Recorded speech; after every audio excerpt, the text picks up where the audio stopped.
18 years ago, my parents dragged me out of my childhood bed and threw me into a freezing Connecticut snowstorm because I was a pregnant 10th grader ruining their perfect image. For almost 2 decades, they acted like I was dead. But last night, they crashed my exclusive charity gala at the Plaza Hotel, demanding to meet their grandson to secure a family trust fund. They had no idea that the boy they were looking for did not exist, and the trap I had set for them was about to snap shut. My name is Paige. I am 33 years old, and I am the founder of the top crisis management firm in Manhattan. Before I tell you how I destroyed the people who gave me life, let me know where you are watching from in the comments. Hit that like button and subscribe if you have ever turned your deepest trauma into your greatest weapon. The Plaza Hotel ballroom was a sea of crystal chandeliers, bespoke tuxedos, and silk gowns. I was hosting our annual charity auction, surrounded by Wall Street executives, tech billionaires, and politicians who paid thousands just for a seat at my table. My firm handled public relations nightmares for the elite, and tonight was my crowning achievement. I held a glass of sparkling water, smiling politely at a state senator, when a sudden commotion at the entrance caught my eye. The heavy gilded doors swung open and my security detail stepped forward, trying to block two people who were aggressively pushing their way inside. Even after 18 years, I recognized them instantly. Harold and Beatrice, my parents. They were dressed in expensive designer clothes, desperately trying to look like they belonged in this room, but their frantic, entitled energy reeked of absolute desperation. Before my head of security could physically restrain them, Beatrice broke through the line. She marched straight across the ballroom floor, her heels clicking aggressively against the imported marble. The senator paused mid-sentence, raising an eyebrow at the disruption. I kept my face entirely neutral, betraying absolutely none of the shock freezing my blood. Beatrice reached me and grabbed my arm, her manicured nails digging into my skin, exactly the way they used to when I was a terrified teenager. "Enough of this nonsense, Paige," she hissed, her voice loud enough for the neighboring tables to hear. "Bring our grandson out here right now. He is 18 years old. He needs the family trust fund, not to be living in the shadows with a single mother." The absolute audacity of her words hung in the air. For 18 years they had hidden my existence from their country club friends. They had told everyone I went to boarding school in Europe and chose to stay there to cover up the fact that they had kicked a pregnant 15-year-old out of their house. Now suddenly they were standing in front of the most powerful people in New York, loudly announcing that I was a single mother. They wanted to humiliate me, hoping I would panic and give them what they wanted to save face. But I was no longer the frightened teenage girl crying on the side of a highway in the snow. I dealt with hostile corporate takeovers and aggressive smear campaigns for a living. I looked down at her hand on my arm, then looked her dead in the eye with a cold, blank stare. "Please let go of me," I said, my voice dangerously soft but carrying perfectly over the background music. "You are embarrassing yourself." Harold pushed his way up beside her, his face red with anger. "Do not use that tone with your mother," he barked. "We have a legal right to our bloodline. Where is the boy?" I noticed my high-profile clients watching the exchange with keen interest. Instead of creating the screaming match my parents so desperately wanted, I simply caught the eye of my lead security guard. "Escort these two guests to the private VIP suite upstairs," I instructed smoothly.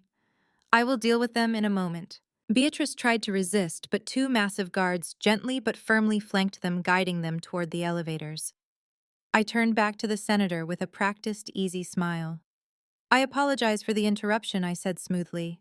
"Sometimes estranged relatives struggle to respect boundaries. Now, where were we on that campaign strategy?" I spent another 30 minutes working the room, ensuring my clients felt valued and completely unaffected by the brief drama. Only when the auction officially commenced did I hand my clipboard to my assistant and make my way to the elevators. The VIP suite at the Plaza costs $5,000 a night. It features plush velvet seating, a private wet bar, and panoramic views of Central Park. When I opened the double doors, Harold and Beatrice were pacing the expensive Persian rug like caged animals. They had already poured themselves generous drinks from the top-shelf liquor cabinet, helping themselves to amenities they had not paid for. It was so typical of them to consume luxury on someone else's dime. I closed the heavy oak doors behind me, the heavy thud sealing us in absolute privacy. I walked over to the bar, poured myself a dry martini, and leaned against the marble counter, waiting for them to speak first. Harold slammed a thick manila folder onto the glass coffee table. The papers inside spilled out, revealing dozens of glossy photographs. I recognized the surveillance shots immediately.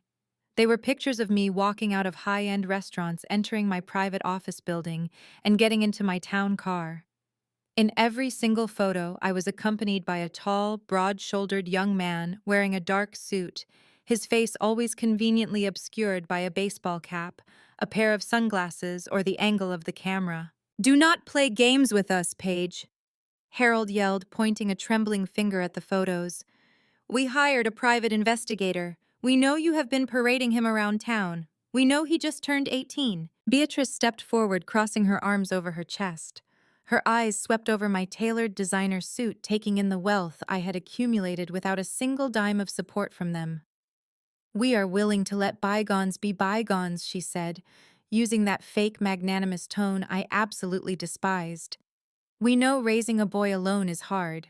You did your best. But your brother Brooks needs an heir.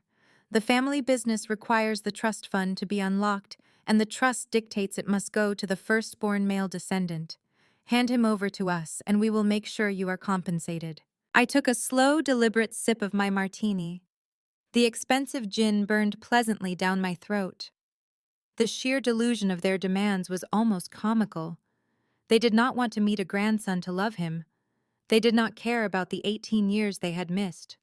They only cared that my brother Brooks, the golden child who could do no wrong, was evidently failing miserably, and they needed the money tied to a male heir to save their precious status. "You broke into my charity event," I said, keeping my voice completely level. "You assaulted me in front of my clients, and now you are standing in a room you cannot afford, demanding access to a boy you threw into a blizzard. You were a child making terrible choices." Harold snapped his face, turning an ugly shade of purple. "We did what we had to do to protect the family name. You should be thanking us. It made you tough. It made you successful.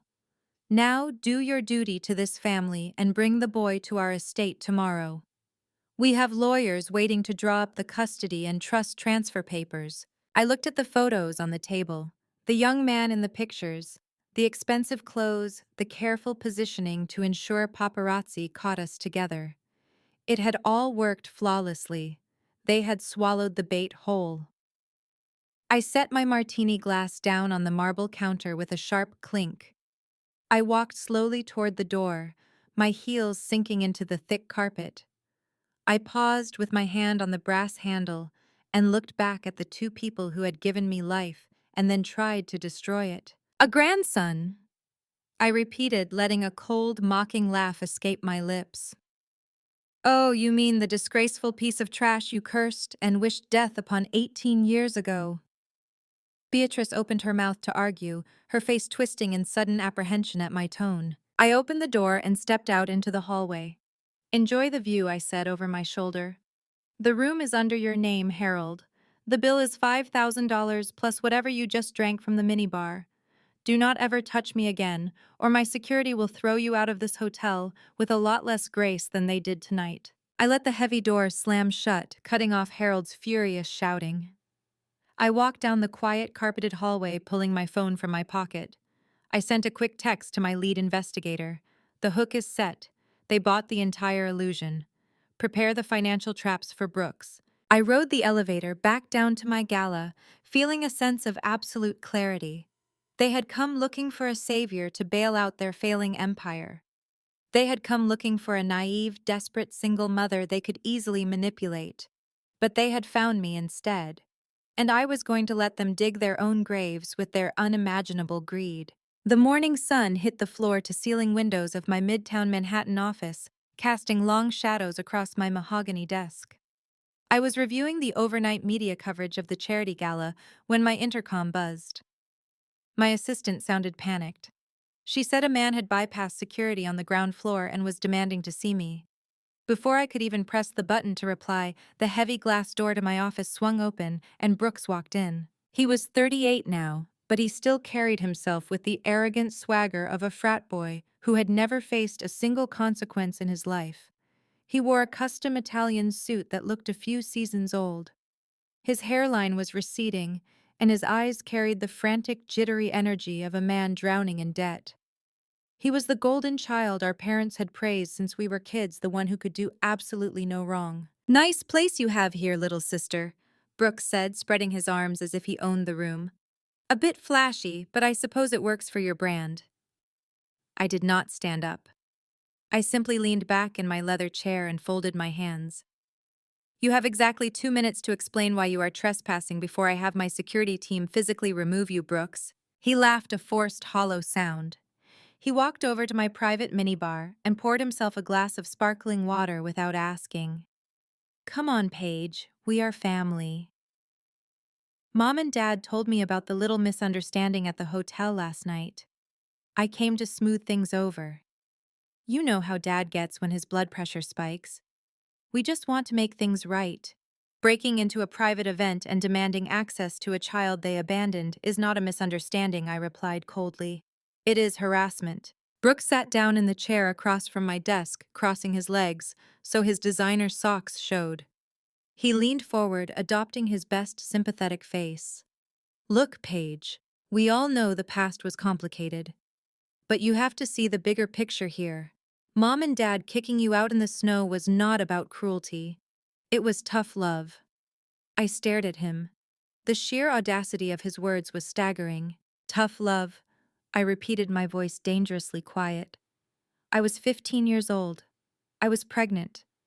They drove me to the interstate during a Category 3 blizzard in Connecticut. Dad threw my single duffel bag onto the highway shoulder and told me I was dead to him. I slept under a subway overpass in Chicago for 3 months before I could find a shelter. Brooks waved his hand dismissively, brushing past my trauma like it was a minor inconvenience. "And look at you now. You built an empire. If they had not thrown your stuff on the highway that night, you would not be where you are today. You would probably be stuck in our hometown working some dead-end job. They did you a favor by forcing you to grow up. You should be thanking them for making you resilient." I felt a dark laugh rising in my throat. He actually believed his own garbage. He had spent his entire life being coddled, bailed out and funded by our parents while I was thrown to the wolves. "I built my company despite them," I said sharply. "Not because of them. I worked 3 minimum wage jobs simultaneously. I took on predatory student loans to get my degree while living on expired canned food. Do not ever try to rebrand my trauma as their parenting success." Brooks sighed, playing the exhausted older brother routine. "You are holding on to so much anger, Paige. It is toxic.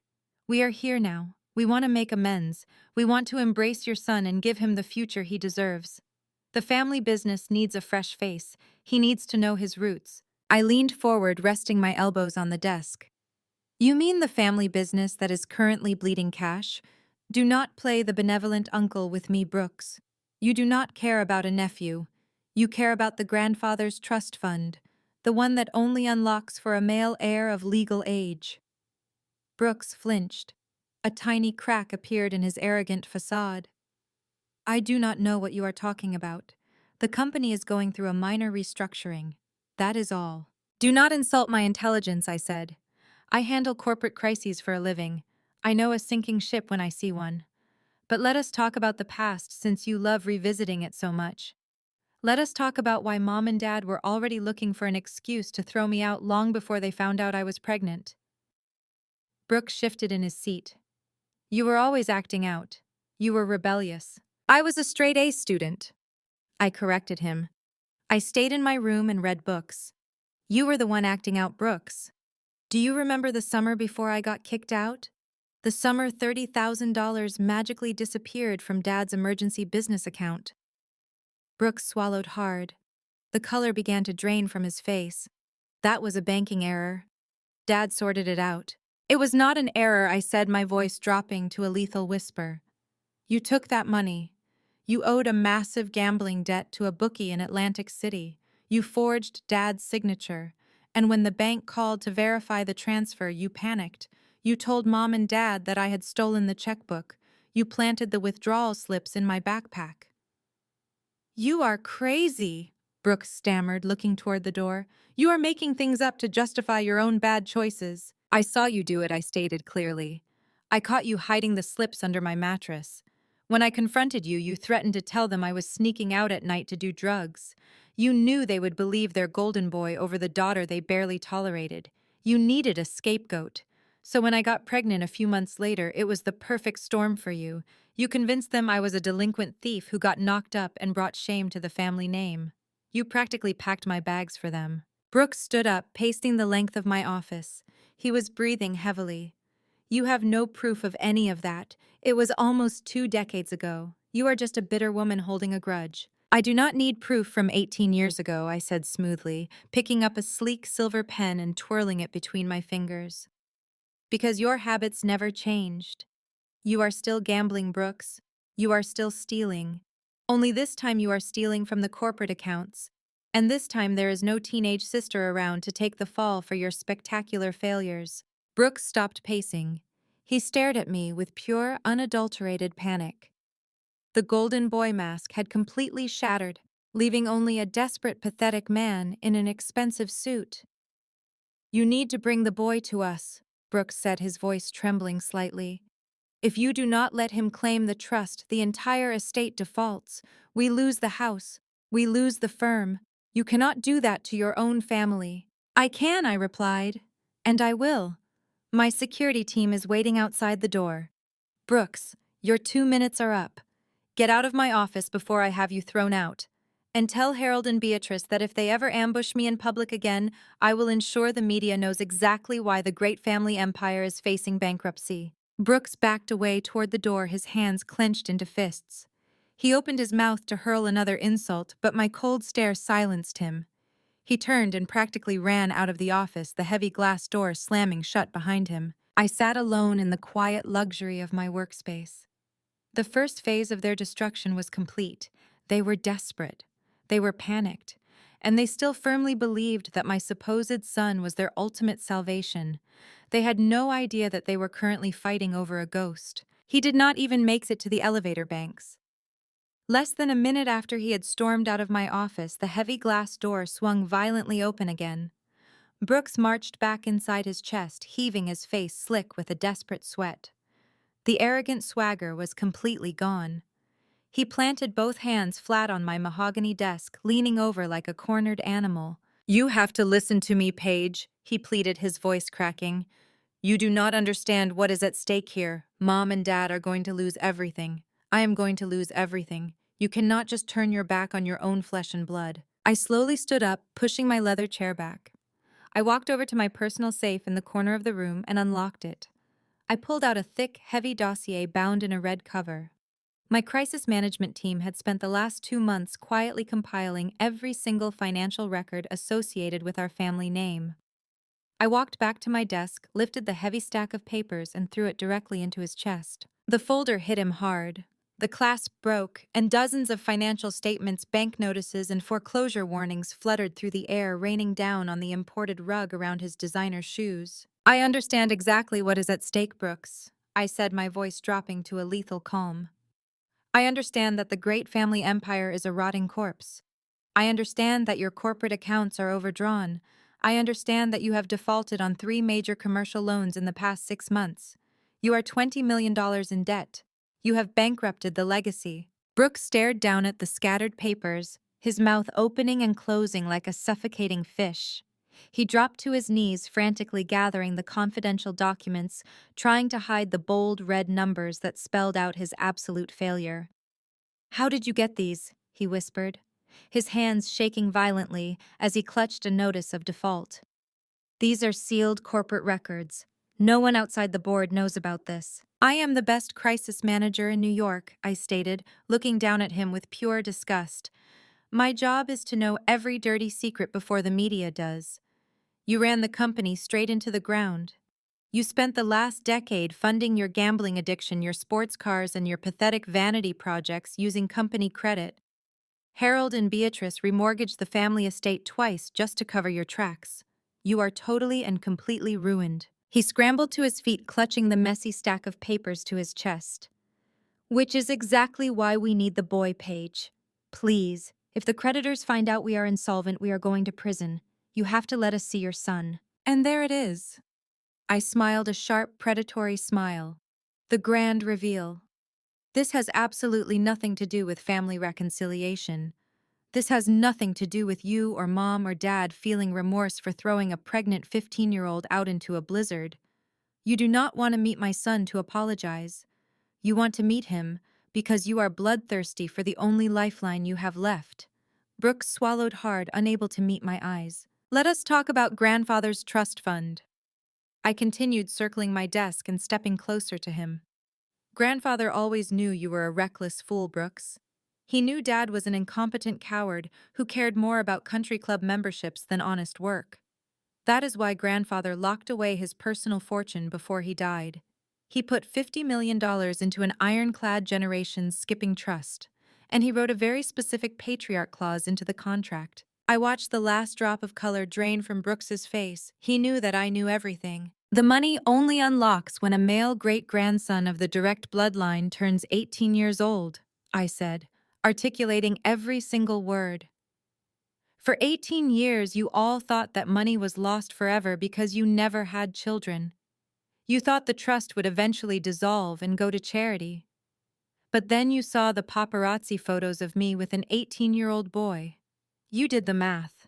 You realized the teenage girl you threw away like trash was secretly holding the master key to a $50 million vault. We just need his signature page, Brooks begged, dropping all pretenses of brotherly love.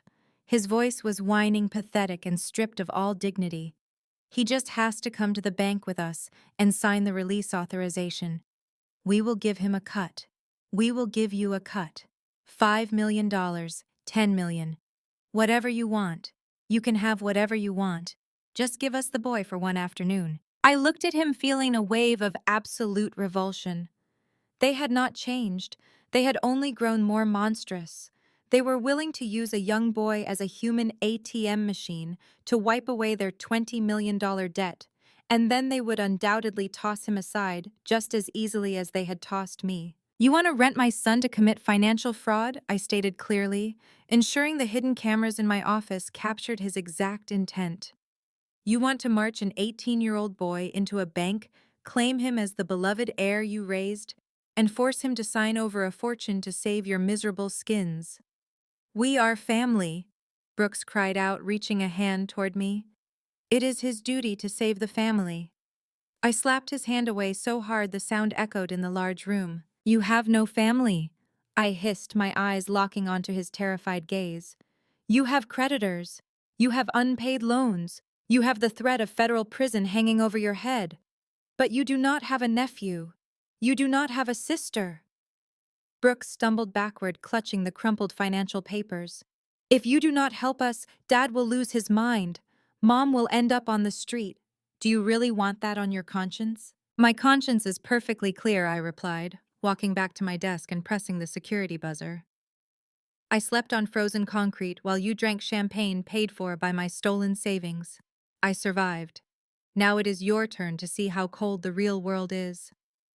The office door opened, and two of my security guards stepped inside, immediately taking hold of Brooks by his arms. He struggled against their grip, his designer shoes slipping on the hardwood floor. You cannot do this, Paige, he screamed as they dragged him backward. We will fight you. We will take you to court for custody of the boy. We will bleed you dry. Take him to the service elevator. I ordered the guards, completely ignoring his frantic threats. If he sets foot in this building again, have him arrested for trespassing. I watched the heavy glass door close, muffling his pathetic screams. The silence that returned to my office was beautiful. They were acting exactly as I had predicted. Their desperation was making them sloppy, reckless, and entirely predictable. They thought they were hunting a vulnerable target. They had no idea they were marching blindly into a financial slaughterhouse I had been building for them for years. The heavy glass door had barely settled into its frame after my security team dragged Brooks out, when my private cell phone vibrated against the mahogany wood of my desk. Only a handful of high-net-worth clients possessed that direct line. I glanced at the screen. It was an encrypted local number. I reached out and tapped the answer icon while simultaneously pressing the hidden recording switch under my desk lip. In the crisis management industry, you never accept an unsolicited call without a digital witness. The moment the line connected, a loud theatrical sob filled my office. It was a sharp, piercing wail that I had not heard in 18 years. It was the exact same fake, hysterical crying Beatrice used at country club luncheons whenever she needed to play the victim to gain social leverage. Paige, how could you? Her voice trembled with manufactured grief. Your brother just called me hyperventilating from the sidewalk outside your building. He came to you with an open heart, offering an olive branch, and you treated him like a common criminal. We are your flesh and blood. I leaned back in my chair, letting her performance breathe. I did not interrupt. I just listened to the hollow echo of a woman who cared more about her zip code than her own daughter. You can drop the act, Beatrice, I said, my tone flat and entirely devoid of emotion. There is no audience here to pity you. Brooks came into my office demanding access to a teenager so he could commit financial fraud and save himself from a $20 million bankruptcy. He is lucky I only threw him out instead of calling the federal authorities to audit his corporate accounts. The crying stopped instantly.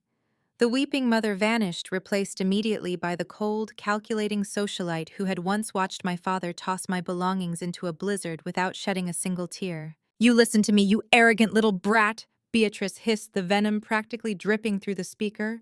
You think, because you wear expensive suits and rent an office in Manhattan, that you hold the power? You are nothing but an ungrateful mistake. We gave you life. We put a roof over your head.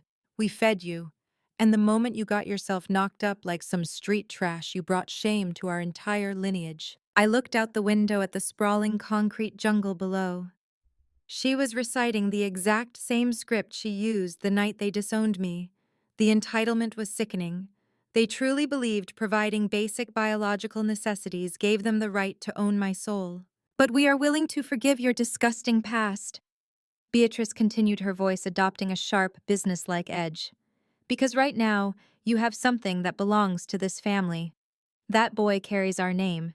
He carries the grandfather's legacy. And you are illegally keeping him from us. I am keeping absolutely nothing from you, I replied smoothly. I simply do not negotiate with toxic strangers. You will negotiate with me? Beatrice countered, her pitch rising with triumph. Because I know exactly how you built your little consulting firm. You sell discretion. You sell public image repair to politicians and Wall Street bankers. Your entire brand relies on you looking like a clean, untouchable professional. What do you think those billionaire clients will do when they find out their favorite fixer is actually a cruel, heartless monster who stole a child away from his loving grandparents? I remained silent, allowing her to dig her grave deeper on the digital recording. In my industry, perception is currency. A scandal involving family alienation is radioactive. Beatrice knew exactly where to aim the knife. She just did not realize the blade was dull. I have a contact at a major national morning show, Beatrice bragged. The producers love a tragic family reunion story. I have already drafted the narrative. I will go on live television and cry my eyes out. I will tell the world how we tried so desperately to help our troubled, pregnant teenager. How you ran away in the middle of the night and stole our money. I will tell the cameras that you are holding an 18-year-old boy hostage, alienating him from a wealthy, loving family out of pure spite. I will paint you as an abusive, bitter woman who is denying her son a multi-million-dollar inheritance. Your corporate clients will drop you by noon. Your reputation will be ashes by Monday morning. It was a textbook extortion attempt. A classic smear campaign designed to leverage my professional standing against my personal life. For a normal person, a threat like this would induce absolute panic. A national scandal could bankrupt a boutique firm overnight. But Beatrice completely, fundamentally misunderstood who she was threatening. I did not just manage public relations crises, I weaponized them. I was currently holding an audio recording of her making terroristic threats and attempting federal extortion.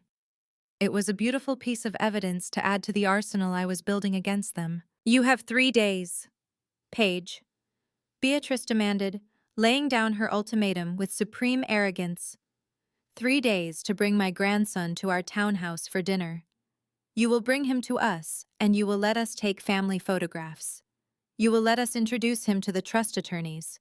You will sign the release forms facilitating his inheritance. If you do this, I will cancel the interview and we can all walk away wealthy.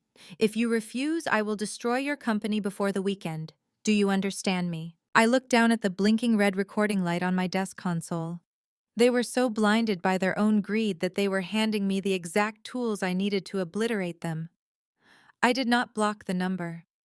I did not yell or argue or try to defend myself against her disgusting lies. Instead, a slow, genuine smile spread across my face. "Fine, Beatrice," I said into the speaker, my voice perfectly calm and dripping with dark anticipation. "Set the table. Next week I will show you the true heir." I needed someone who looked the part. I did not just need a teenager. I needed a ghost who wore designer clothes and carried the specific arrogant posture of an untouchable trust fund kid. I contacted a highly confidential boutique casting agency in Soho that provided specialized actors for corporate training scenarios. I hired an 18-year-old drama student named Chase. He possessed sharp, aristocratic cheekbones and a cold, detached stare. I paid him $500 an hour and had my legal team draft an airtight non-disclosure agreement that would ruin his life if he ever breathed a word about his employment. His assignment was brilliantly simple. He was to follow me. He was to look absurdly expensive. He was to call me boss behind closed doors, but project the quiet loyalty of a devoted heir whenever we stepped into the public eye. To make the illusion bulletproof, we had to dress the part. My firm kept a dedicated stylist on retainer for client makeovers. I gave her a blank check and a strict directive: stealth wealth. We outfitted Chase in aggressive, understated luxury: cashmere quarter zip sweaters from an elite Italian designer, tailored trousers that fit perfectly. I even pulled a vintage luxury watch from my corporate vault and strapped it to his wrist. By the time we finished, he did not look like an actor from Brooklyn. He looked exactly like the sole male heir to a $50 million fortune. He looked like the ultimate savior Harold and Beatrice were currently bleeding from the eyes to find. I briefed Chase in my office before our first public deployment. I told him we were stepping into a war zone disguised as high society. I instructed him to keep his head tilted slightly down to avoid direct eye contact with anyone but me, and to act fiercely protective if anyone approached us. On Friday evening, I executed the primary phase of the trap. I secured a central table at a 3-Michelin-star restaurant in Midtown Manhattan. It was the epicenter of elite dining and a notorious hunting ground for society photographers.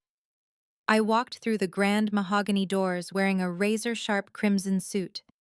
Chase trailed exactly a half step behind me, matching my measured pace. He played his role with flawless precision. He pulled out my chair. He ordered sparkling water with a practiced, arrogant smirk. He leaned across the table during dinner, nodding intently at whatever I said, creating the absolute perfect image of a powerful mother conferring with her groomed successor. We did not leave the restaurant quietly. We left it as a spectacle. I had already tipped off an aggressive society blog. My public relations team fed them an anonymous encrypted tip claiming the highly guarded teenage heir to my company was making a rare public appearance. The paparazzi were waiting like starving wolves outside the glass doors. As we exited onto the Manhattan sidewalk, a blinding flurry of camera flashes erupted. Chase reacted exactly as I had trained him. He ducked his head, raising a cashmere scarf to shield his face from the harsh glare of the lenses. He placed a protective hand on my shoulder as we quickly moved toward my waiting town car. It was a masterpiece of visual manipulation. The images screamed of exclusive, untouchable wealth. The photos flooded the internet by Saturday morning. The headlines were an absolute dream: "The hidden heir of crisis management royalty steps out." The media speculated wildly about the boy's identity, his net worth, and his sudden emergence into the New York social scene. Harold and Beatrice swallowed the bait hook, line, and sinker. By noon, my building security intercepted a massive delivery to my corporate headquarters. It was a $5,000 floral arrangement of rare white orchids. The card tucked inside the extravagant display was signed by my parents. The handwritten message made my stomach churn with its transparent greed. It read, "We cannot wait to meet our handsome grandson. See you at dinner." They were completely convinced. They did not see a hired actor in those grainy paparazzi photos. They saw a giant walking checkbook. They saw the golden key to the Patriarch Trust Fund. But I needed them to be more than just convinced. I needed them to be absolutely foaming at the mouth with desperation. I needed them to mortgage their very souls to get their hands on this boy. I escalated the illusion. I had my team strategically leak a fabricated financial portfolio to a gossip columnist known to be on Beatrice's payroll. The fake documents heavily implied that my supposed son was currently evaluating premium real estate in Tribeca and actively seeking high-yield investment opportunities for his upcoming 18th birthday trust disbursement. I made sure the leaked numbers were astronomical. The reaction was violent and instantaneous. The family group chat, which had been dead for almost 2 decades, suddenly lit up with messages trying to reach me. Brooks left 4 frantic voicemails on my company server. His voice was shaking as he begged to be the one to guide his new nephew into the corporate business world. He promised he could show the boy the ropes and help him invest his new wealth. Harold sent a formal email to my legal department offering to host a private welcome home gala at a luxury country club. They were salivating. The trap was working flawlessly because it fed directly into their deepest, darkest disease.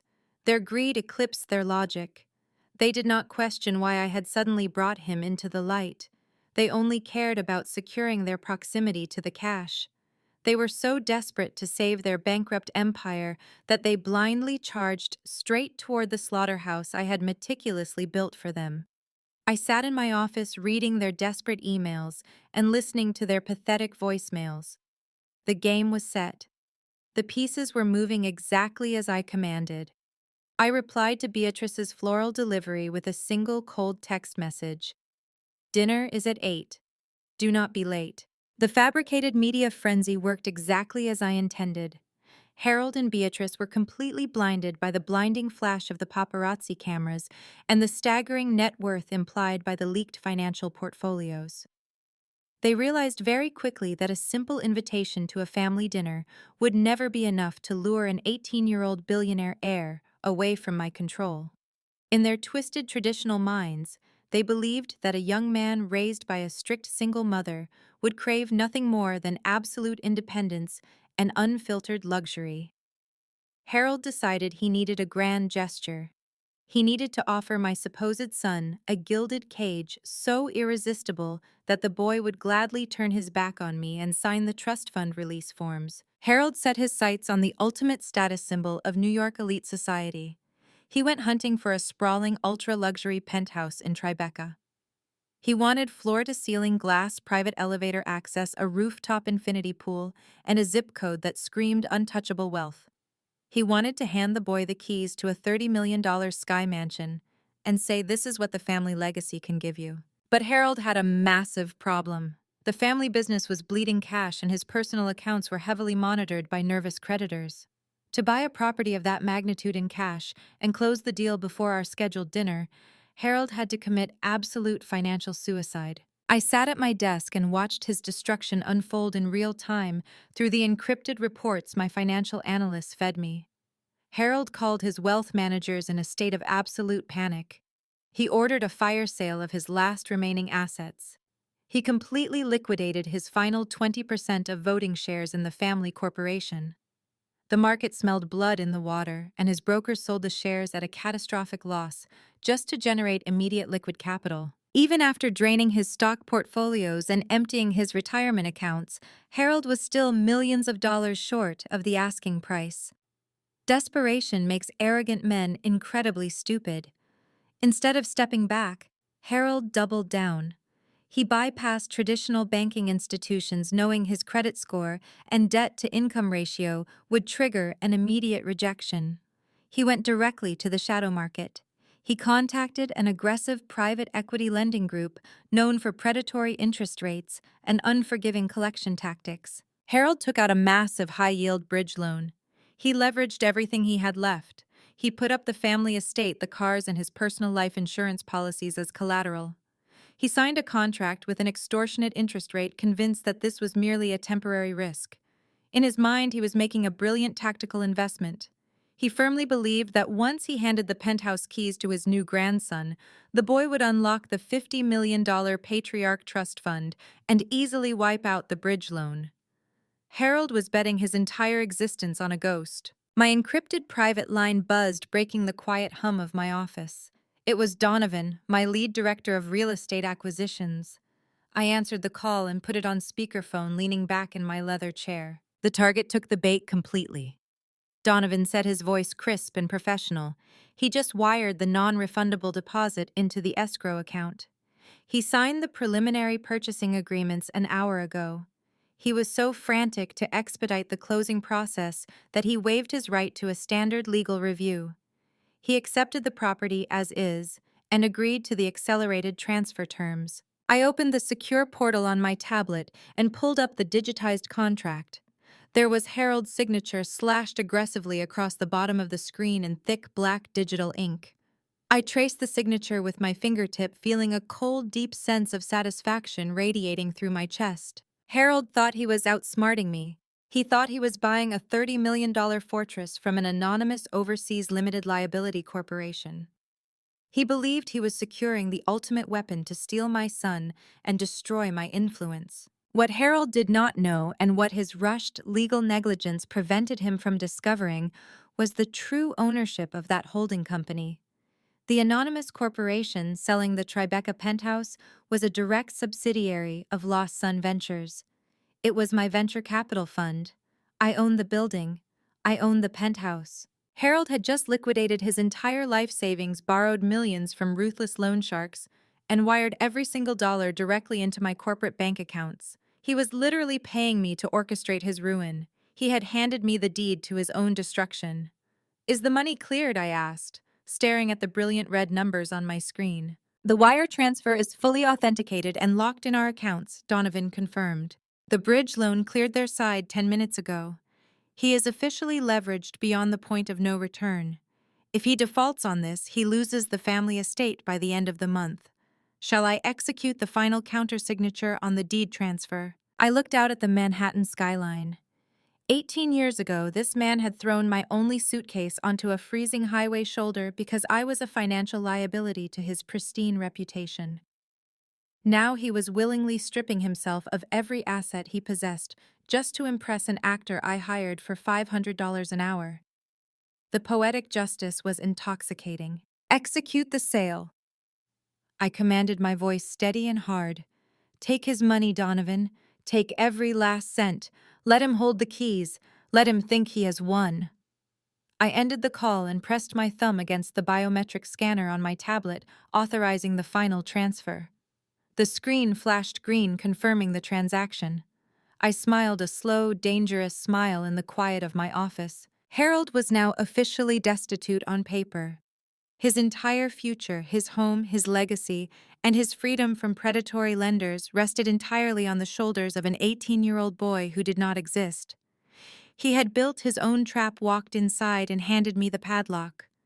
The first major domino had fallen perfectly, and the grand dinner party was only days away. While Harold was busy signing his financial death warrant with predatory lenders, my mother decided to launch her own offensive. Beatrice always believed that loyalty could be bought if the price tag was high enough.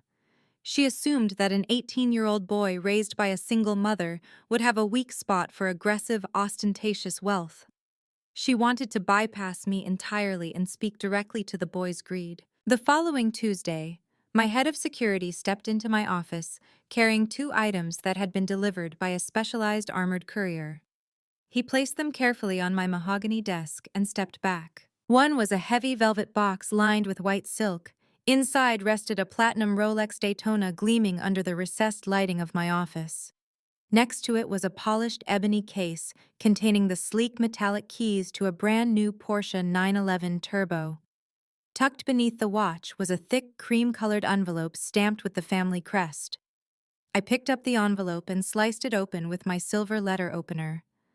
The handwritten note inside reeked of Beatrice's expensive floral perfume. To our darling grandson, the note read in her looping, elegant script. A young man of your stature deserves to arrive in style. The car is parked in the private garage of your new Tribeca penthouse. Wear this watch as a reminder that your time has finally come to take your rightful place at the head of this family. We cannot wait to embrace you.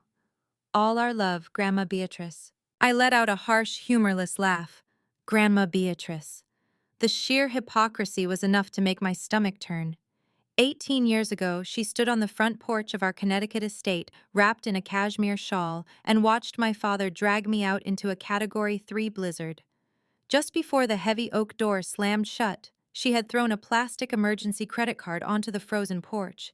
It had a limit of exactly $500. Buy a bus ticket to the clinic and never call this house again. She had sneered, her eyes cold and empty. You are dead to me. She had never canceled that credit card. She simply forgot about it, assuming a desperate homeless teenager would max it out and throw it in the trash. But I never threw it away. I kept that piece of plastic as a reminder of my worth in her eyes.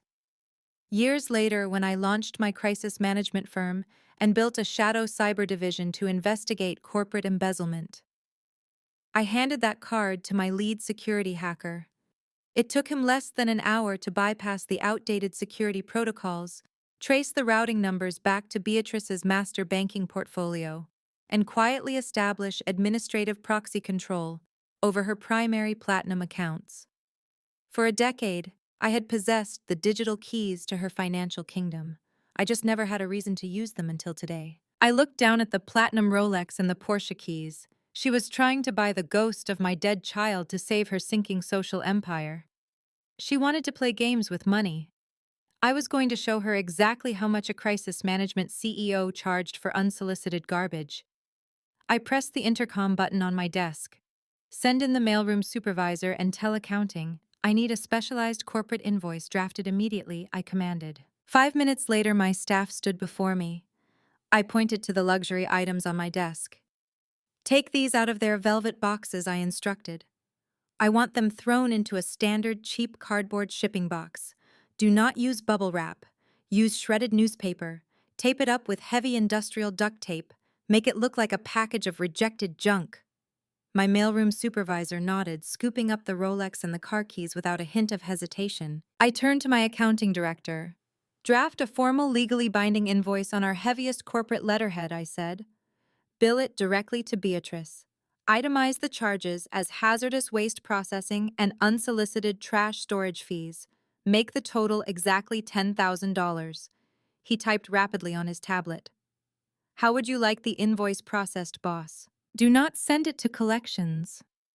I smiled, my eyes fixed on the empty space where the Rolex had been. I am processing the payment myself right now. I opened the encrypted secure portal on my desktop computer. I pulled up the proxy access to Beatrice's platinum credit line. I entered the $10,000 charge for corporate waste disposal. I hit the execution key and listened to the satisfying digital chime confirming the transaction had been successfully processed and deducted from her available credit. She had just paid me $10,000 to throw her bribes into a cardboard box. Send the package directly to the dining room of her country club, I ordered my security chief. She has her weekly high society luncheon there every Tuesday at noon. I want the courier to march right up to her table in front of all her snobby friends and demand a signature for a box of trash. It was a flawless execution. 2 hours later, my phone rang. The caller ID flashed with Beatrice's number. She was not calling the secure corporate line this time. She was calling my direct mobile number. I answered the call and put it on speakerphone, leaning back and crossing my arms behind my head. Page Beatrice shrieked, the sound vibrating with pure, unadulterated hysteria. Her voice echoed slightly, telling me she had locked herself in a country club bathroom to scream at me. Did you just charge $10,000 to my personal platinum card? She gasped, her breathing shallow and frantic. I just got an alert from American Express. They flagged it as a corporate waste disposal fee. My friends watched a courier dump a battered cardboard box on my lunch table. The maitre d' actually asked if I was receiving hazardous materials. How did you even access my accounts? I warned you, Beatrice. I replied, my voice dripping with absolute ice. I do not negotiate with strangers, and I certainly do not accept bribes. You sent unsolicited garbage to a high-secure corporate facility. My firm charges a premium for disposing of trash. You should be grateful I did not charge you double for the foul perfume you sprayed on the envelope. You listen to me, you vindictive little brat, she yelled, losing whatever shred of elegant composure she had left. That was a $50,000 watch. That was a $200,000 car. We are trying to give your son the world. My son does not need your blood money, I stated sharply, cutting off her frantic rant. He does not need a watch from a woman who threw his mother into a snowstorm. If you ever send another package to my building, I will charge your card $50,000 for a security breach fee, and I will donate every single penny to a shelter for abandoned teenage girls in your name. There was a stunned, breathless silence on the other end of the line. The reality of her absolute powerlessness was finally starting to crush her chest. She had tried to flex her wealth, and I had effortlessly swatted it away while casually draining her bank account. You have 3 days left, Beatrice, I reminded her, glancing at the calendar on my desk. 3 days until the dinner party. I suggest you spend that time learning how to speak to me with respect, because right now you are failing miserably. I ended the call and tossed my phone onto the desk. The silence in my office was deeply satisfying. Harold had surrendered his financial future. Beatrice had surrendered her dignity. They had handed me every single weapon I needed to destroy them. The board was completely set. All that remained was the final spectacular execution. It was pouring rain on Thursday night when my private security detail buzzed the intercom of my Upper East Side townhouse. My head of security informed me that a man matching my brother's description was standing at the wrought iron gates. He was completely soaked, lacking an umbrella, and aggressively begging to be let inside. I walked over to the security monitor and looked at the grainy night vision feed. Brooks looked absolutely pathetic. The tailored suits and country club arrogance had melted away under the freezing New York rain. He was shivering and clutching the iron bars like a desperate prisoner. I pressed the intercom button and ordered my guards to escort him into the marble foyer, but to keep him strictly off the imported rugs. I walked downstairs wearing a silk robe holding a glass of aged scotch. When I reached the ground floor, Brooks was standing there dripping rainwater onto the polished stone. 2 massive guards stood firmly behind him, blocking any sudden movements. He did not even wait for me to speak. The golden boy of our family, the man who had mocked my teenage pregnancy and framed me for his own financial thefts, literally dropped to his knees. His kneecaps hit the hard marble with a sickening thud. "Paige, please," he begged, his voice cracking under the weight of his own pathetic reality. "You have to help me. The corporate creditors are circling. They are threatening to seize my personal accounts and file federal fraud charges. I am going to lose my freedom. I need to see him. I need to see my nephew tonight." I took a slow sip of my scotch, looking down at him with absolute contempt. Why on earth would I let a degenerate gambler and a corporate thief anywhere near my son? I asked, my voice echoing coldly in the large foyer. Brooks clasped his hands together, looking up at me with wild, desperate eyes. "Because he needs a male role model, Paige. You have done a great job raising him alone, but he is a billionaire now. He is stepping into a brutal corporate world. He needs an uncle to show him the ropes. He needs someone to teach him how to be a man, how to handle that kind of extreme wealth and power. I can guide him. I can protect him from the sharks trying to take his money." The sheer irony of his words was astounding. A man $20 million in debt, a man who stole from his own parents and blamed his 15-year-old sister, was offering to teach an 18-year-old how to be a responsible man. He did not want to mentor anyone. He wanted to manipulate a vulnerable teenager. He figured if he could just get 10 minutes in a room with a young billionaire, he could spin a sob story and extract a massive personal loan.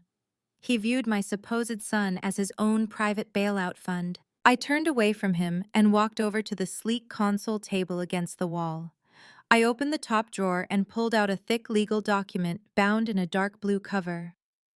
My corporate attorneys had drafted it meticulously days ago, anticipating this exact level of pathetic desperation.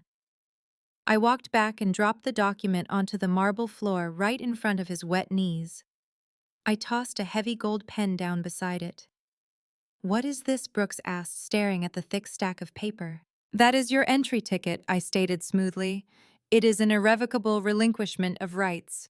It states that you permanently and entirely surrender any and all claims to the grandfather's trust fund. You waive your right to contest the patriarch clause in probate court, and you legally transfer any residual theoretical or direct rights straight to my son. You sign away your entire legacy and agree to never file a single lawsuit regarding this estate." Brooks stared at the complex legal jargon, his chest heaving as rainwater dripped from his nose. "You want me to give up my claim to $50 million?" he whispered, sounding horrified. "You have no valid claim," I reminded him sharply. "The money unlocks exclusively for my son. But I know you and Harold. I know you will try to tie this up in court for years just to bleed me dry with litigation fees. I am not letting you drag my son into a media circus. You sign away your right to sue. You remove yourself from the trust completely. If you do that, I will arrange a private meeting between you and my son tomorrow afternoon. You can have exactly 1 hour to pitch your little mentorship idea to him." I watched the gears turning in his frantic mind. I could see the exact moment his raw greed overrode his hesitation. He realized that a theoretical legal claim meant absolutely nothing when he was facing imminent federal prison for his corporate debts. He needed cash immediately. He genuinely believed that if he gave up the lengthy legal fight, he could easily charm an 18-year-old boy into writing him a multi-million-dollar check on the spot. He thought he was sacrificing a locked vault to gain direct access to an open wallet. Brooks snatched the gold pen from the floor. His hands were shaking so badly he could barely grip the metal barrel. He flipped to the signature page and aggressively scrawled his name on the designated lines. He initialed every single clause confirming his complete and total surrender of the family legacy. He was eagerly signing away his birthright on the wet floor of my foyer. He handed the pen and the damp document back up to me. His eyes were wide and manic. There he panted. "It is done. I signed it all away. Now tell me when I get to see him."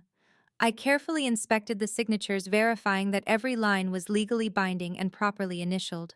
I handed the document to my head of security, instructing him to place it directly in the corporate vault.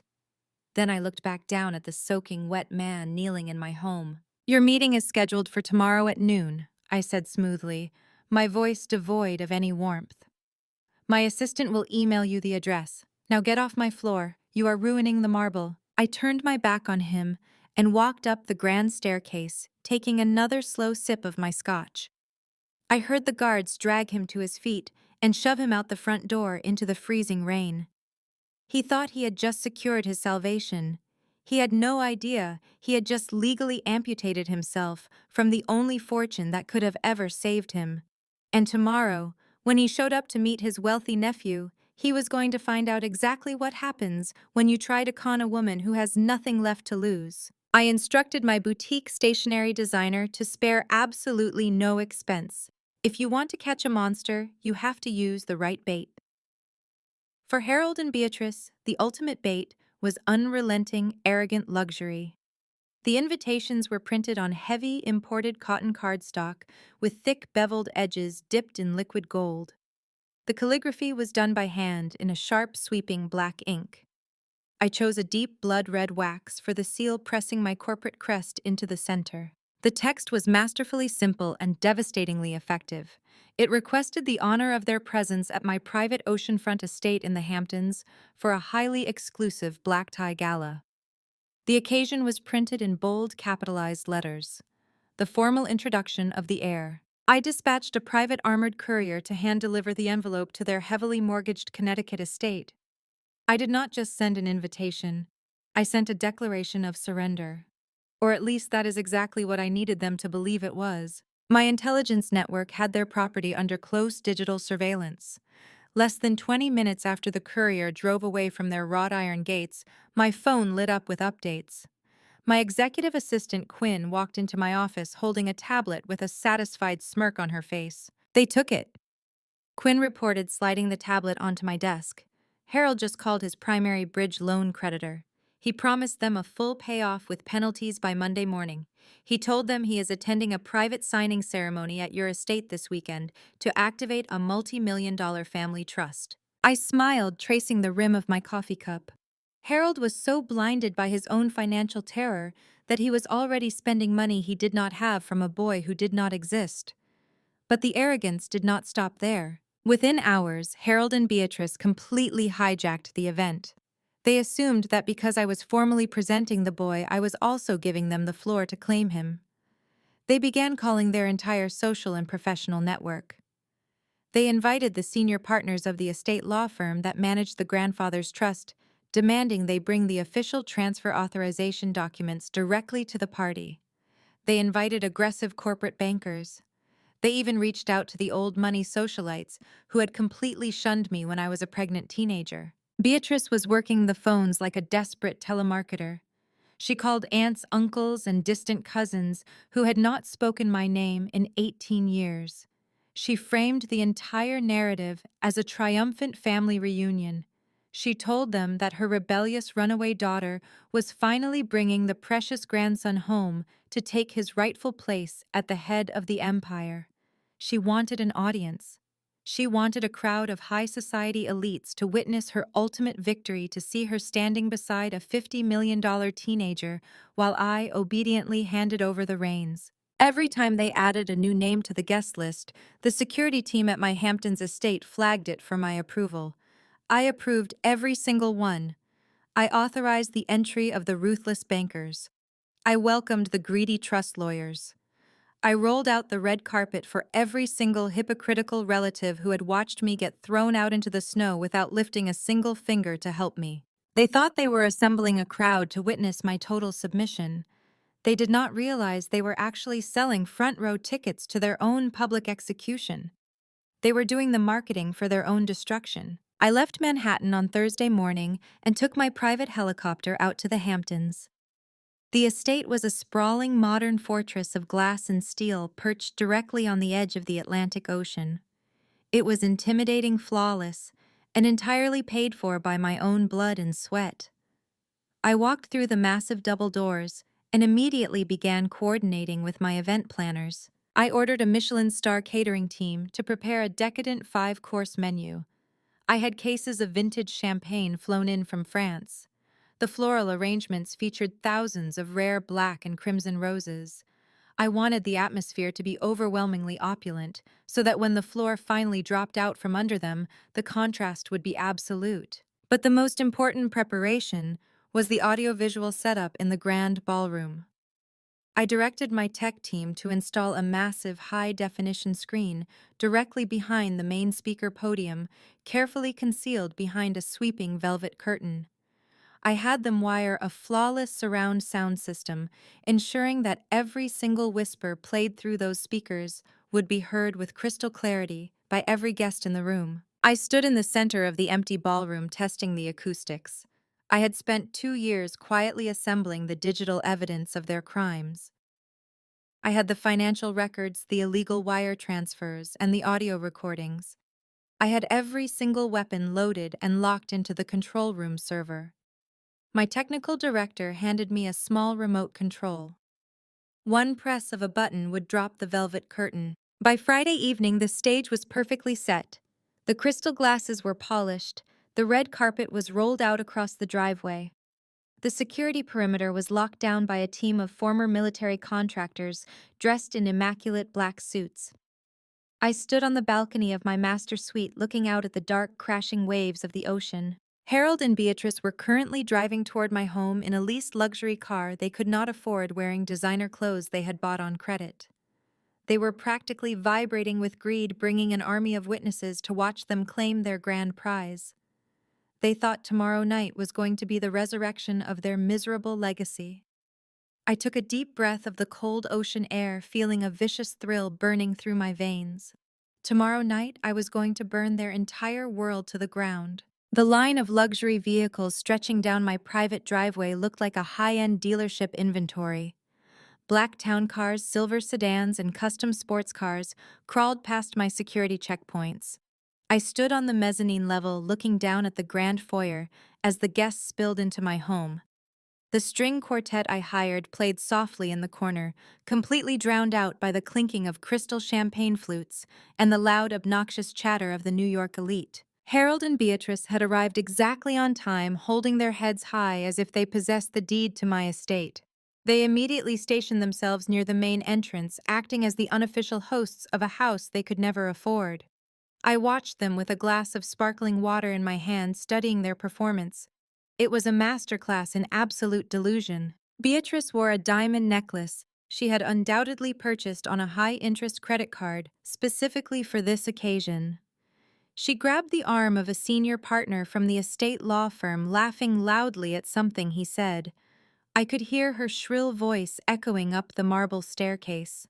She was already spinning the fabricated mythology of the grandson she had never met. He is absolutely brilliant, Beatrice gushed, waving her champagne glass. A true prodigy. He has my father's mind for business and Harold's natural charisma. We have been advising him on his portfolio, of course. He calls us constantly for guidance. He is just so eager to take the reins of the family empire. The lawyer nodded approvingly, clutching a thick leather briefcase that I knew contained the trust transfer documents. He was drooling over the billable hours this fake transition would generate. Harold was holding court by the wet bar, surrounded by the predatory private equity lenders he had borrowed millions from. He slapped one of the bankers on the back, projecting the false bravado of a man who thought his debts were minutes away from being erased. "My grandson is a born leader," Harold boasted loudly. "We kept him out of the public eye to protect him, but he is ready now. He understands duty. He understands that blood is thicker than water. He is going to make us all very rich men tonight, gentlemen." The sheer volume of their lies was staggering.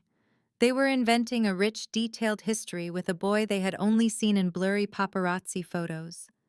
They described his fictional athletic achievements, his supposed Ivy League aspirations, and the deep, loving bond they shared. They painted a picture of a tight-knit, fiercely loyal family that had shielded its most precious asset from the cruel world. It was not just my parents. The extended family members who had treated me like a contagious disease 18 years ago were swarming the room.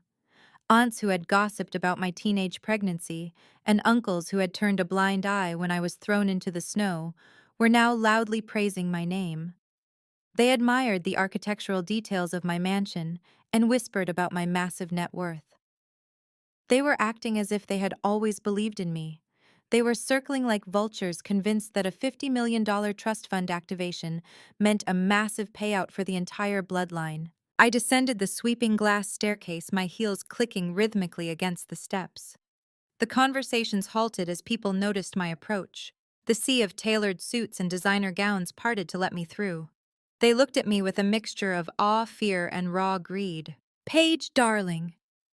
Beatrice cried out, rushing forward with her arms wide open. She attempted to pull me into a maternal embrace, but I smoothly sidestepped her, reaching instead for a fresh glass from a passing waiter. Her arms fell awkwardly to her sides, but she quickly recovered, flashing a bright artificial smile to the watching crowd. "We were just telling everyone about the boy." Beatrice continued, raising her voice to ensure the room heard her. "Everyone is just dying to meet him. Where is he hiding? Is he nervous? He is preparing for his introduction." I replied, my voice completely flat and carrying effortlessly through the quieted room. "It is a very big night for him. He wants to make sure everyone gets exactly what they deserve." Harold stepped forward, puffing out his chest. "Well, do not keep us waiting too long, Paige. The lawyers are here, the bankers are here, the whole family is gathered. It is time to make things official and put the past behind us where it belongs." I looked at Harold, noting the slight tremor in his hands. The bridge loan deadline was breathing down his neck. He needed that signature tonight, or he would lose his home by Monday. His arrogance was just a thin, fragile shell covering a core of absolute terror. "Do not worry, Harold," I said, offering him a cold, dead smile. "I have planned a presentation that no one in this room will ever forget.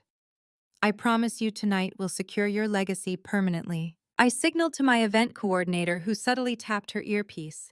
The heavy mahogany doors leading to the grand ballroom slowly swung open. The warm glow of the chandeliers spilled out into the foyer, illuminating the endless rows of seating and the elevated stage I had custom built for this exact moment. "Please take your seats," I announced, gesturing toward the ballroom. "The main event is about to begin." The crowd surged forward, eagerly filing into the opulent room. The trust lawyers hurried to secure the front row seats, placing their briefcases on their laps. The predatory bankers took positions near the exits, hovering like wardens. Harold and Beatrice marched straight to the center of the front row, sitting in the plush velvet chairs reserved for the guests of honor. They looked incredibly smug, completely convinced that they were about to be handed the keys to the kingdom. I stood at the back of the room watching them settle in. The trap was fully loaded, the doors were closed, the audience was seated, and the targets were sitting exactly where I wanted them. I caught the eye of my technical director in the elevated control booth. I gave him a single sharp nod. The lights in the grand ballroom began to dim, plunging the greedy, expectant crowd into darkness. The storm was finally here. The spotlight cut through the darkness of the grand ballroom, finding Harold as he stepped onto the elevated stage. He adjusted the microphone with a trembling hand, but his face was set in a mask of practiced paternal warmth. 200 of the most powerful people in the Northeast sat in rapt silence, their faces illuminated by the soft glow of table candles and the blue light of their own expectations. This was the moment they had all paid to see the resurrection of a dynasty. My dear friends and esteemed colleagues, Harold began, his voice resonant and dripping with manufactured emotion. We are gathered here tonight to celebrate more than just a transition of power. We are here to celebrate the enduring strength of the American family. For 18 years, many of you have asked about my daughter Paige. You heard stories of her studying abroad, of her building a life in Europe. The truth is much more personal and much more beautiful. He paused for dramatic effect, dabbing at the corner of his eye with a silk pocket square. Beatrice sat in the front row, her head bowed as if overcome by the memory. When Paige faced a difficult path as a young woman, we made a choice. Harold continued, his voice dropping to a confidential whisper that carried through the high-end speakers with perfect clarity. We knew that for her to become the formidable leader she is today, she needed to forge her own way. But we never left her side. For 18 years, we have been the silent wind beneath her wings.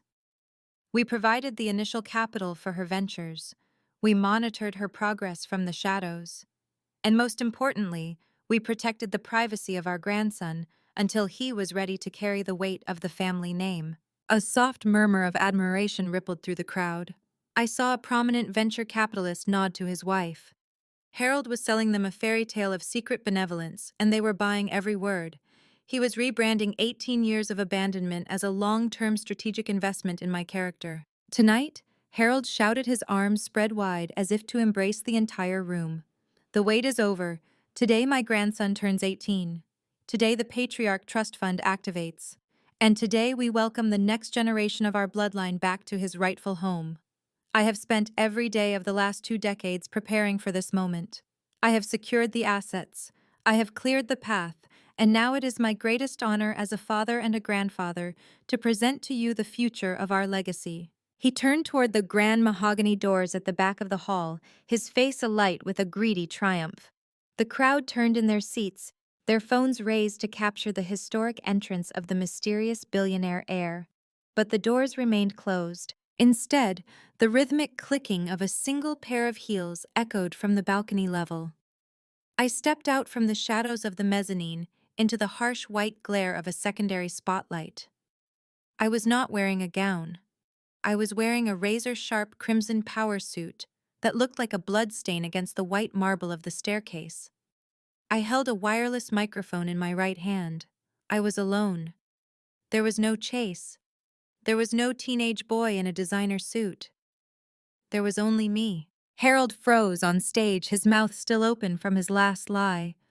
Beatrice half rose from her seat, her eyes darting frantically toward the back doors, searching for the boy who was supposed to be her golden ticket.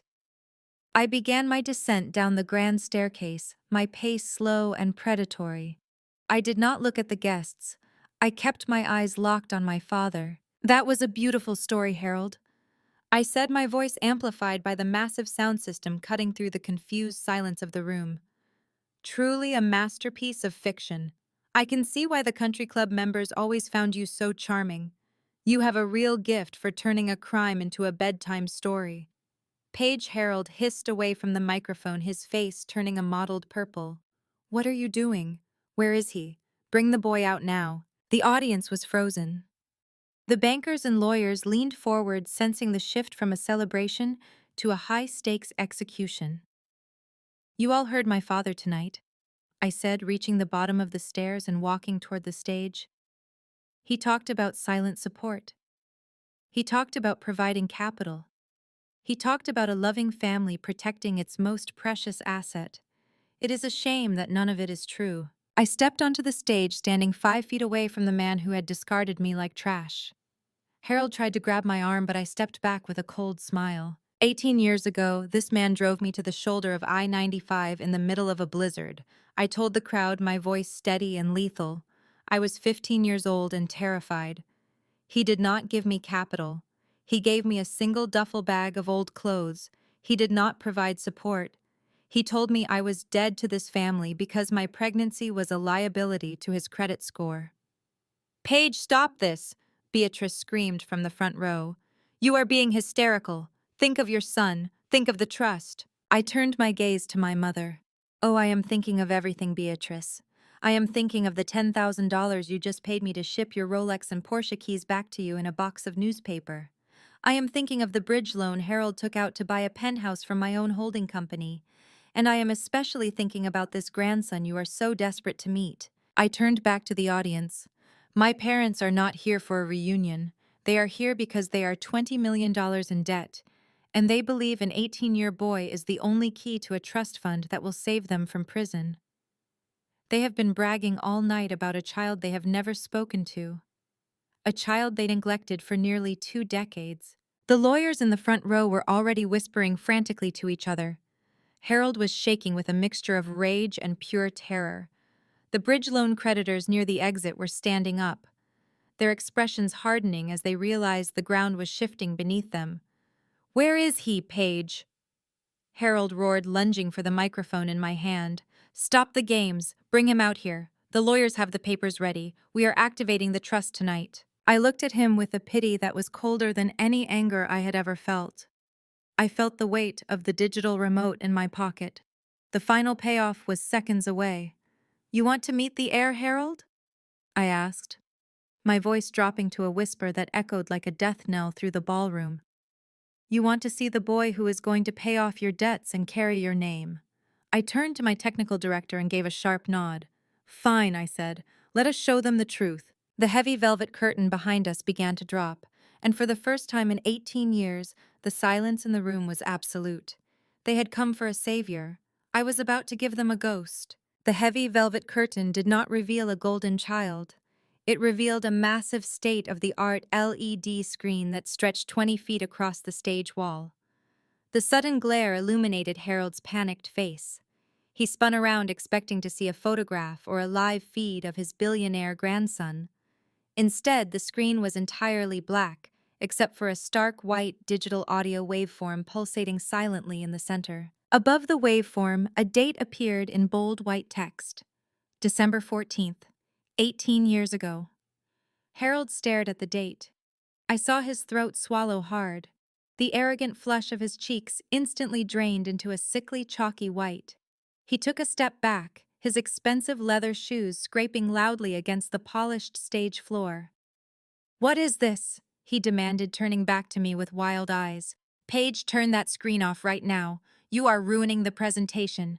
The lawyers are waiting." I smiled. It was not a smile of joy, but a baring of teeth. "Oh, I am not ruining the presentation, Harold," I said, my voice projecting crisp and clear across the silent ballroom. "I am simply providing the director's cut. You spent the last 20 minutes feeding these distinguished guests a touching story about silent support and family bonds. I thought it was only fair to let them hear the very first chapter of that story in your own words." I raised my left hand and gave a sharp, deliberate nod to the control booth. The ballroom plunged into absolute silence. Then the high-fidelity surround sound speakers crackled to life. The audio was grainy, carrying the unmistakable metallic hiss of a cheap early 2000 flip phone recording. But the voices were terrifyingly clear. The first sound that echoed through the opulent room was the howling wind of a Connecticut blizzard. Then came the sound of a heavy door swinging open, And then came Harold's voice. It was not the polished, measured tone he had used at the podium tonight. It was a vicious, guttural roar of pure hatred. "You disgust me!" The recorded voice of my father bellowed, vibrating the crystal chandeliers above us. "You bring shame to this entire house. You are nothing but a massive liability to my reputation." A collective gasp rippled through the audience. I saw the senior partner of the estate law firm physically recoil in his front row seat. Then came a younger, smaller voice. My voice. I was crying, begging. "Dad, please, it is freezing outside. I have nowhere to go. Please just let me stay in the garage until morning." "No." Beatrice's voice cut through the recording, sharp and venomous. She was standing right next to the microphone. "Do not let her manipulate you, Harold. Throw her bag out. We have a country club dinner tomorrow, and I will not have this pregnant embarrassment ruining our social standing." In the present day, Beatrice covered her mouth with both hands, letting out a strangled whimper as her own cruelty was broadcast to her entire social circle. The wealthy socialites who had just been praising her maternal grace stared at her with expressions of absolute disgust. The recording continued, reaching its devastating climax. The sound of a heavy duffel bag hitting the pavement echoed through the speakers. "You and that piece of trash in your belly, get out of my house!" Harold's recorded voice roared, possessing a demonic rage. "Get off my property. Go freeze to death on the street for all I care. You are dead to this family." The sound of the heavy oak door slamming shut severed the recording. The digital waveform on the screen flatlined. The silence that followed was suffocating. It was a heavy, crushing quiet that pressed down on the 200 VIP guests. The predatory private equity lenders who had financed Harold's Tribeca penthouse stared at him like he was a walking corpse.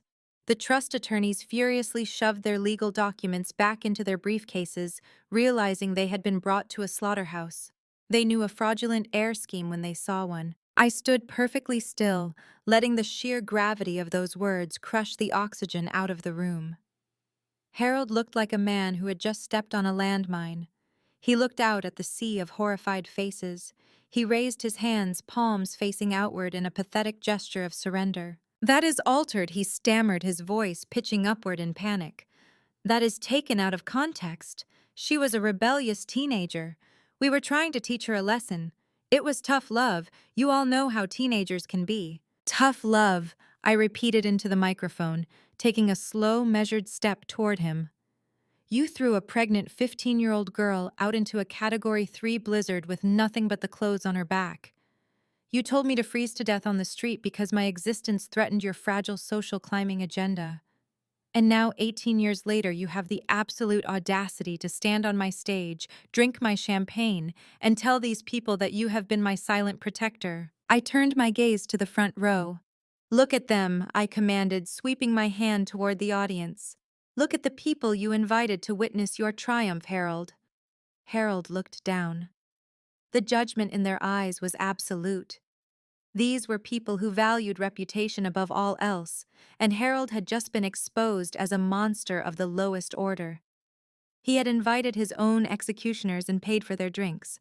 Beatrice was shaking violently in her velvet chair. "Paige, please!" she whispered, tears streaming down her carefully contoured face. "Do not do this. We are your family. We are here for the boy. Where is our grandson?" I turned my full attention to my mother. The sheer magnitude of her delusion was breathtaking. Even now, after her darkest sins had been played on a loop to the entire elite of New York, she was still grasping for the golden ticket. She still believed there was a billionaire teenager hiding behind the curtain, waiting to hand her a $50 million check. She was willfully ignoring the reality of the destruction raining down around her because her greed completely blinded her. "Your grandson," I said, tilting my head slightly. "You are still asking about the boy, even after hearing the exact moment you wish death upon him. You think you can simply hit rewind and collect a paycheck from the piece of trash you threw into the snow." Harold wiped a bead of sweat from his forehead. "We made a mistake," he pleaded, his voice dropping to a desperate, pathetic whisper. "We were wrong. We admit it. We are sorry, Paige. We are so sorry. Just bring him out. We need to sign the trust papers tonight. The lawyers are right here. We can fix all of this right now. You cannot fix anything. Harold, I said, my voice completely devoid of mercy. You cannot sign any papers. And you cannot meet my son. Why not? Beatrice shrieked, standing up from her chair, her desperation finally shattering her high society facade. We have a legal right. He is 18. The trust activates today. Bring him out here right now. I looked at her, then I looked at Harold. I held their panicked, greedy stares for a long, terrifying moment. The entire ballroom held its breath, waiting for the final devastating blow. Because Beatrice, I said, my words slicing through the room like a perfectly sharpened blade. The boy you are looking for does not exist. The ballroom descended into a suffocating silence. The words hung in the air like a physical weight pressing down on the chests of 200 elite guests. Then Beatrice shattered the quiet. You are lying, she screamed, her voice tearing through the room with a jagged, hysterical edge. She lunged forward, her designer gown tangling around her legs, but my security guards immediately stepped into her path, forming an impenetrable human wall. You are lying, Paige. Where is the boy? Where are you hiding my grandson? She clawed at the air, looking like a deranged animal stripped of all her high society polish. You just want to keep him for yourself, she sobbed, her heavy makeup running down her face in dark, ruined lines. You want to control the trust fund. We saw the pictures. We saw the paparazzi photos of you and the boy leaving the restaurant in Manhattan. You cannot hide him from us. We know he exists. I stood motionless on the stage, letting her frantic delusions echo across the crystal chandeliers. Harold was gripping the edge of the wooden podium, his knuckles bone white, his breathing shallow and rapid. He was staring at me with a sudden dawning horror, as if he could already sense the ground opening up to swallow him whole. I raised the small digital remote in my right hand. I did not raise my voice. I did not need to. I had the absolute attention of every single person in the room. You saw exactly what I paid for you to see, Beatrice, I said calmly. You saw an 18-year-old drama student I hired from a Soho casting agency for $500 an hour. You saw a cashmere sweater and a vintage Rolex. You saw a carefully orchestrated public relations stunt designed entirely to bait your bottomless, insatiable greed. A collective gasp ripped through the audience. The senior trust attorneys in the front row began violently shoving their legal documents back into their briefcases.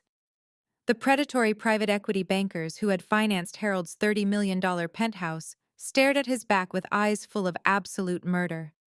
They realized instantly that the collateral Harold promised them was based on a complete phantom, but the boy Harold choked out, his voice reduced to a pathetic wheeze. The heir.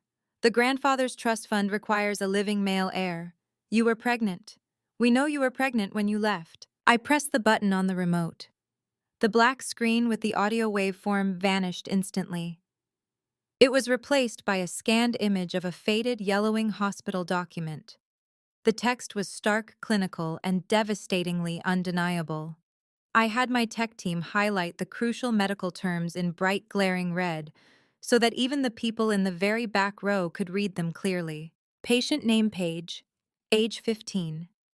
Admitted December 15th. Diagnosis severe hypothermia, thermal shock, advanced malnutrition. And at the very bottom, the final inescapable conclusion was highlighted in the brightest red of all. Spontaneous abortion at 11 weeks gestation. Fetal demise. The ballroom erupted into a chorus of horrified whispers. Several society women covered their mouths in shock, turning their faces away from the glaring screen. The reality of the document was brutal. It was not a sad story meant to garner sympathy. It was a cold, hard medical fact broadcast on a 20-foot screen proving a murder of neglect. Beatrice froze. Her hands dropped uselessly to her sides.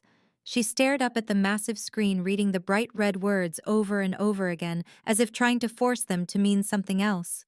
She shook her head side to side in rapid denial, refusing to let the truth penetrate her greed. That is right, I said, my voice slicing through the horrified murmurs of the crowd like a surgical blade. You did not just throw me out into a Category 3 blizzard to teach me a lesson about responsibility. You sent me out there to die. I walked for 6 miles in the freezing sleet wearing nothing but a thin denim jacket and torn sneakers. I huddled inside the unheated bathroom of a closed gas station, shivering so violently I chipped my own teeth. And right around 3 in the morning, the severe cramping started. I stepped closer to the edge of the stage, looking directly down at the two people who had given me life. I made sure they could see the absolute emptiness in my eyes. There was no miraculous rescue.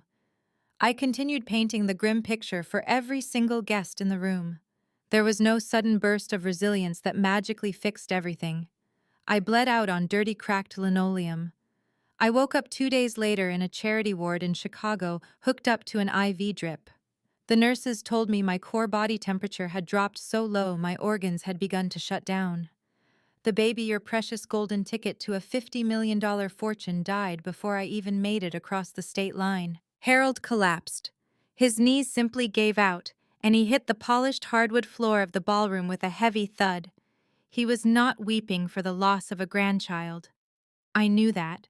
The guests knew that.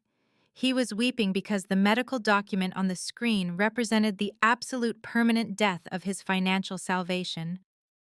The patriarch clause of the trust fund required a living, breathing male heir. That heir had been dead for 18 years. You killed him, I stated, my voice echoing mercilessly through the hall, pinning them to the floor. You murdered the only key you had to the grandfather's vault. And the most pathetic part is that you spent the last 2 months practically bankrupting yourselves to buy a penthouse for a ghost. You took out predatory loans and sold your last shares of stock, all to impress a boy whose heart stopped beating because you decided my teenage pregnancy was a threat to your country club memberships. Beatrice fell to her knees beside Harold, her designer dress pooling around her on the floor like spilled ink. She let out a guttural, agonizing wail. It was not the fake theatrical crying she had used earlier on the phone. It was the raw, visceral scream of a woman who had just realized she had completely annihilated her own existence. No, she sobbed, burying her face in her hands, hitting the floor with her fists. No, it cannot be true. The trust, the estate, we need the boy. We need the money to save the company. She was actually mourning the money while looking at the medical report of her dead grandson. The sheer depravity of her words made my stomach churn, but it also vindicated every single move I had made against them. The audience watched in absolute disgust. The elite circles of New York can be ruthless, but even they have lines they do not cross. Harold and Beatrice had crossed all of them, and they had done it on a massive illuminated stage for everyone to witness. The illusion is over, I announced, looking down at their broken, sobbing forms.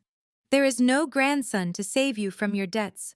There is no male heir to unlock the $50 million. There is only me, the daughter you discarded like trash, and I am the only one left standing. A sudden, violent commotion broke through the horrified murmurs of the stunned crowd. Brooks shoved his way past a group of bewildered hedge fund managers and furious corporate lawyers. His custom suit was rumpled, and a thick layer of nervous sweat coated his forehead. He stumbled toward the front of the ballroom, staring wildly at the glowing red medical text on the massive LED screen. The arrogant swagger he had carried his entire life had completely evaporated, leaving behind nothing but a terrified hollow shell of a man. Wait just a minute. Brooks stammered, his voice cracking as he pointed a shaking finger up at me. That document is a lie. The boy going into the restaurants with you. The teenager in the paparazzi photos. I saw him. We all saw him. And the trust fund. I signed the papers in your foyer. I gave up my claim. I signed my rights over to him. I threw my head back and laughed. The sound echoed off the high vaulted ceilings of the grand ballroom, sharp and merciless. It was not a chuckle of amusement. It was the resonant sound of absolute, total victory. I had spent 2 decades meticulously carving a tombstone for my abusers, and Brooks had just eagerly thrown himself into the open grave. That boy is a theater student from Brooklyn, I said, my voice dripping with pure lethal mockery. I hired him for $50 an hour through a boutique corporate casting agency. The designer cashmere he wore was rented. The vintage Rolex on his wrist came straight out of my company vault. He is an actor, Brooks. A living, breathing prop I deployed for the sole purpose of exposing your bottomless, blinding greed. Brooks gripped the edge of the stage, his knuckles turning white. No! No, that is impossible! He choked out, shaking his head frantically. The contract, the relinquishment forms I signed, the lawyers. Oh, the contract was entirely real, I assured him, crouching down slightly so I was eye level with my panicking brother. My corporate attorneys drafted it very carefully. Do you remember reading the fine print, Brooks? Of course you do not. You were too desperate. You were too busy dreaming about manipulating a wealthy teenager for a quick cash bailout to save yourself from federal prison. You signed an irrevocable surrender of your birthright on the wet marble floor of my home. You permanently removed yourself from the line of succession for grandfather's trust fund. I stood back up, smoothing the lapels of my crimson suit. I looked out at the estate attorneys in the front row who were now nodding in grim realization. They understood exactly how I had legally outmaneuvered him. The patriarch clause required a living male heir, I explained, articulating every single syllable for the silent, captivated audience. Since my son passed away 18 years ago, that specific clause was rendered permanently void. And according to the contingency stipulations drafted by grandfather's own estate lawyers, if the male line fails, and all other male claimants formally surrender their rights, the entire $50 million trust defaults immediately to the sole remaining direct descendant. I looked down at Brooks, letting the reality of his monumental stupidity crush him. Thanks to your frantic, eager signature, the trust fund bypassed you completely. It bypassed Harold. It bypassed Beatrice. It transferred legally and cleanly into my personal holding accounts 48 hours ago. I am the sole legitimate heir. Brooks dropped to his knees right beside our sobbing mother. His hands pulled frantically at his thinning hair. He looked like a man who had just been handed a death sentence. "You stole it," he gasped, struggling to breathe. "You stole the company's only lifeline." "I did not steal anything," I declared, my voice ringing out with absolute sovereign authority. "I merely executed a hostile takeover. But do not worry, Brooks. I did not keep all that money sitting idle in a basic savings account. I put it to work immediately." I gestured toward the back of the room, where the aggressive private equity bankers were standing near the exits. They were no longer glaring at Harold. They were looking at me with expressions of profound professional respect. I took that newly unlocked $50 million and I founded a specialized venture capital firm, I announced, staring down at my ruined family. I named it Lost Sun Ventures. It felt like a fitting tribute to the boy you all helped kill in the snow. Harold let out a pathetic whimpering sound from his place on the floor. Beatrice covered her ears as if trying to physically block out my words. "And do you want to know what Lost Sun Ventures did with its initial capital?" I asked, the question slicing through the tense air. "We went shopping on the shadow market. We reached out to every single corporate creditor you owe money to, Brooks. We contacted the ruthless loan sharks who financed Harold's absurd $30 million penthouse. We approached the banks holding the multiple mortgages on the family estate." I paused, letting the silence stretch out until the tension was nearly unbearable. "And we bought your debt," I stated coldly. "All of it." Brooks let out a strangled cry, burying his face in his hands. Every defaulted commercial loan, I continued, hammering the final nails into their coffin. Every over-leveraged asset. Every desperate line of credit you took out to maintain your pathetic, fake high society lifestyle. Lost Sun Ventures purchased the paper at a premium.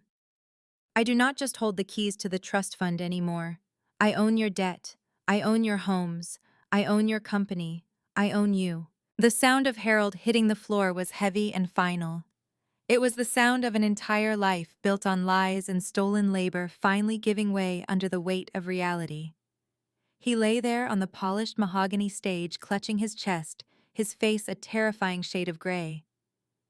The 200 guests in the ballroom remained frozen in a state of collective shock. Not a single person moved to help him. The bankers he had bragged to only minutes ago were already checking their watches and signaling their assistants to prepare the legal paperwork for the inevitable liquidation of his remaining assets. In their world, a man who collapses is a man who can no longer defend his territory. Beatrice let out a sound that was more animal than human. It was a high-pitched, keening wail that tore through the silence of the room. She did not look at her husband. She did not kneel to check his pulse. Instead, her eyes fixed on me with a hatred so pure it seemed to vibrate the air between us. She scrambled to her feet, her designer gown ripping at the hem as she lunged toward me. Her hand was raised, her fingers curled like claws as she aimed a desperate slap at my face. "You monster!" she shrieked, her voice cracking. "You killed your own father! You killed the boy! You stole our life!" She never even got close. My lead security guard, a man who had seen combat in 3 different countries, intercepted her with the effortless precision of a machine. He caught her wrist mid-air and stepped between us, his massive frame casting a long shadow over her diminished form. He did not hurt her, but he held her firmly enough that she could only struggle uselessly against his grip. "Let go of me!" Beatrice screamed, kicking at the guard's shins. "Do you know who I am? I am the matriarch of this family. You are a woman standing on someone else's stage in someone else's house. Beatrice," I said, my voice projecting with a quiet, lethal authority that silenced her instantly. "And as for my father, he is currently experiencing the physical manifestation of his own stress. He is not dying. He is simply realizing that his credit has run out in every sense of the word." I looked down at Harold, who was now breathing in ragged, shallow gasps. I signaled to the medical team I had kept on standby in the wings of the ballroom. They rushed out with a stretcher and oxygen tanks. As they began to work on him, I stepped closer to my mother, who was now slumped in the guard grasp, her energy fading into a pathetic whimpering.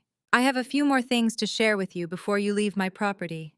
"Beatrice," I said, leaning in so that only she could hear the sharpest edges of my words. "You were so proud of that Tribeca penthouse, weren't you?" Harold told everyone at the country club that he had outmaneuvered the market to secure the ultimate legacy for his grandson. He bragged about the $30 million price tag and the private elevator. Beatrice looked up at me, her eyes wide with a flickering hope that I was somehow going to give it back to her. "It was a beautiful property," she whispered. "It was going to be our new home. We sold everything to buy it in cash." I smiled, and it was the coldest thing she had ever seen. "I know you did, Beatrice. I watched the wire transfers clear myself. Did you or Harold ever stop to wonder why the seller was so willing to waive the traditional legal reviews? Did you wonder why the closing happened in less than 48 hours? Beatrice froze, her breathing stopping entirely. "The seller was an anonymous holding company called New Foundation Limited Liability Company." I continued, my voice a low, rhythmic hum of destruction. "And New Foundation is a wholly owned subsidiary of Lost Sun Ventures, my firm." I let the words sink into her mind. I watched the moment the realization hit her like a physical blow. Her jaw dropped and a single tear of pure financial terror tracked through the heavy foundation on her cheek. "I was the seller, Beatrice," I stated clearly. "I owned the penthouse. I bought it through a foreclosure auction 6 months ago for a fraction of its value. I renovated it with the specific intention of selling it to the most desperate, greedy fools I could find. And Harold was my perfect mark." Beatrice started to shake her head in frantic denial. "No, no, you could not. That is fraud." "It is a standard real estate transaction," I countered smoothly. "Harold was a sophisticated investor who chose to waive his right to due diligence because he was too arrogant to believe anyone could outsmart him. He wanted to buy a throne to lure a boy away from his mother, and he paid me $30 million for the privilege." I took a slow, deliberate step toward her as the medics began lifting Harold onto the stretcher. "You and Harold just liquidated your entire life savings and took out a high-interest bridge loan that you can never pay back," I said. "And you wired every single cent of that blood money directly into my corporate bank accounts. You did not buy a penthouse, Beatrice. You paid me a $30 million dividend as an apology for the night you threw me into a blizzard." Beatrice collapsed, her legs finally giving out. She sat on the stage floor at my feet, looking like a broken doll in an expensive dress. The guests in the ballroom were now whispering loudly, the scandal of the century unfolding right in front of them. The trust lawyers were already calling their offices to report that the trust funds were gone and the parents were destitute, but I was not finished. Not. Oh, I almost forgot the best part, I added, looking down at her. Since Lost Sun Ventures now owns your bridge loan and the mortgages on your Connecticut estate, I am officially your landlord. And as of 5 minutes ago, I have instructed my property management team to file for immediate eviction based on the fraudulent financial statements Harold submitted during the loan application. You are throwing us out! Beatrice gasped, her voice barely a whisper. I am simply following the rules of the house Harold established 18 years ago, I replied. You told me that failures do not belong in this family. You told me to go freeze on the street because I was a liability to your reputation. Well, Beatrice, look around. You are the failure now. You are the liability. And you have exactly 1 hour to gather your things and get out of my sight. I turned my back on her and walked toward the edge of the stage. I looked out at the 200 elite guests who were still watching with morbid fascination. The gala is over, I announced, my voice echoing through the massive hall. I suggest you all find your drivers. I have a lot of work to do, and I do not intend to spend another minute of my time on people who are no longer relevant. I walked off the stage, my heels clicking with a rhythm of absolute power. I did not look back as the medics wheeled my father out, or as my mother was escorted toward the service exit. I had taken their money, their pride, and their future. I had burned their world to the ground and used the ashes to fertilize my own empire. The first phase of my payoff was complete, and it was every bit as sweet as I had imagined. I had barely reached the bottom of the grand staircase when the sharp, piercing wail of sirens shattered the murmurs of the ballroom. Red and blue strobe lights began reflecting off the towering glass walls of my estate, painting the terrified faces of the remaining guests in frantic, chaotic colors. The private equity bankers stopped dead in their tracks. In the world of high finance, flashing federal lights are the ultimate dinner party killer. I turned slowly, pivoting on my heel. Across the room near the service corridor, Brooks was attempting to make a tactical retreat. He had watched our parents get financially slaughtered on stage, and his survival instinct had finally kicked in. He was practically pressing himself against the wall, clutching his phone, desperately trying to reach the side exit before the storm caught him too. But I had explicitly instructed my security team to lock down the perimeter the moment the medical team cleared the front gates. There was no escape. The heavy mahogany doors burst open. 6 federal agents wearing dark windbreakers with the letters FBI emblazoned in bold yellow across the back marched into the grand foyer. They moved with absolute military precision, bypassing the shocked socialites and heading straight for the center of the room. The lead agent, a tall, broad-shouldered man with a severe expression, pulled a folded document from his inside jacket pocket. "We are looking for Brooks," he announced, his voice projecting over the panicked whispers of the crowd. "We have a federal warrant for his arrest." Brooks froze. The blood drained from his face, leaving him looking like a wax mannequin. He dropped his phone and it clattered loudly against the imported marble floor. He looked wildly around the room, searching for an ally, searching for Harold or Beatrice, to throw their bodies and their checkbooks between him and the consequences of his actions. But Harold was in the back of an ambulance and Beatrice was sitting on the floor staring blankly at the wall, completely broken. The golden boy was entirely alone. I walked back into the center of the ballroom, the crowd parting for me once again. "Over here, agent," I called out, pointing directly at my trembling brother. He is the one trying to blend in with the catering staff. 2 agents immediately flanked Brooks, grabbing his arms and forcing them behind his back. The sharp metallic click of handcuffs snapping shut echoed beautifully in the cavernous space. Brooks let out a pathetic whimpering sound, struggling weakly against their iron grip. "What is this?" Brooks cried out, twisting his neck to look at the lead agent. "There is a massive mistake. I am a respected corporate executive. You cannot just storm into a private event like this. Call my lawyers. Call the firm." "The firm does not belong to you anymore, Brooks," I said, stepping up to him. I was close enough to see the heavy beads of cold sweat rolling down his temples. "And your lawyers resigned approximately 10 minutes ago when they realized their retainer checks were going to bounce permanently." The lead agent began reading him his rights, reciting charges of wire fraud, tax evasion, and corporate embezzlement. Brooks shook his head frantically, looking at me with wide, terrified eyes.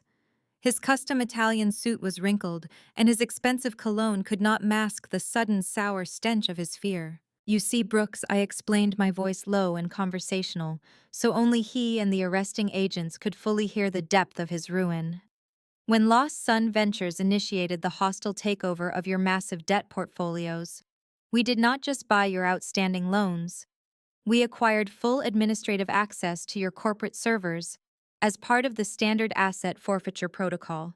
We audited absolutely everything." I leaned in closer, ensuring my words pierced directly through his panic. "We found the offshore accounts in the Cayman Islands. We found the shell companies you use to funnel shareholder dividends directly into your private gambling accounts. We found the fabricated tax returns you filed for the last 5 fiscal years. You were not just a terrible businessman, Brooks. You were incredibly sloppy. You left a digital paper trail a mile long. I did not just stumble upon it. I continued, ensuring every word hit him like a physical strike. I had my team of forensic accountants package every single illegal transaction, every forged signature, and every hidden bank statement into a highly detailed, pristine portfolio. I handed it directly to the Department of Justice 3 weeks ago. I served you to the federal government on a silver platter." Brooks slumped his knees, giving out just like Harold had earlier. The federal agents had to pull him up by his armpits to keep him from hitting the floor. "You set me up!" he gasped, tears of absolute terror streaming down his face, ruining his carefully groomed image. "You brought me here tonight just to hand me over to them. You planned this whole party to trap me." I smiled a cold, razor-sharp smile. "I brought you here tonight to give you the exact same gift you gave me 18 years ago, Brooks. I am giving you a sudden, brutal reality check. You stood in my office yesterday and told me that throwing a pregnant teenager onto a frozen highway was tough love. You looked me in the eye and said it built character." I gestured to the handcuffs securing his wrists. "Well, consider this your character-building moment, Brooks. Let us see exactly how resilient you are when you are sitting in a federal penitentiary without mommy and daddy to write a bailout check. Let us see how much you grow when you are stripped of your trust fund, your title, and your freedom." "Take him away," I told the agents, turning my back on him. "He is ruining the aesthetic of my ballroom." The agents marched Brooks toward the grand exit. He did not scream or fight. He just wept quietly, a broken, defeated man completely stripped of his unearned arrogance. The elite guests watched him go, their faces pale, their silence absolute. They had come to celebrate the triumph of a powerful dynasty and secure their own proximity to wealth.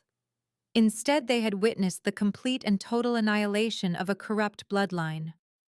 I stood in the center of the room, the undisputed architect of their destruction, and took a slow, satisfying breath of the cold ocean air drifting in through the open doors.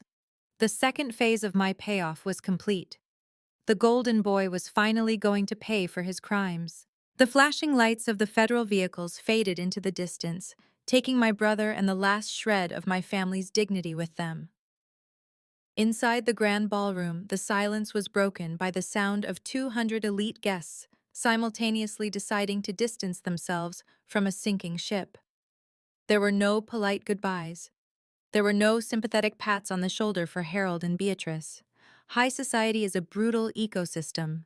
When you are exposed as a fraud, you do not just lose your wealth, you become entirely invisible. The venture capitalists and corporate lawyers marched toward the coat check, keeping their eyes fixed straight ahead.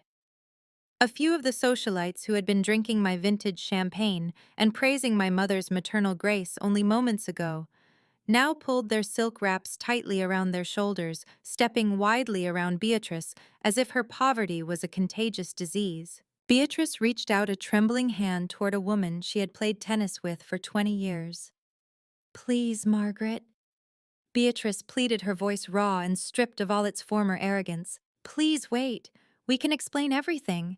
This is just a terrible misunderstanding." Margaret did not even break her stride. She looked right through my mother as if she were made of glass and walked out the heavy mahogany doors, leaving the echo of her designer heels fading into the night. Within 10 minutes, The spectacular ballroom was completely empty of guests.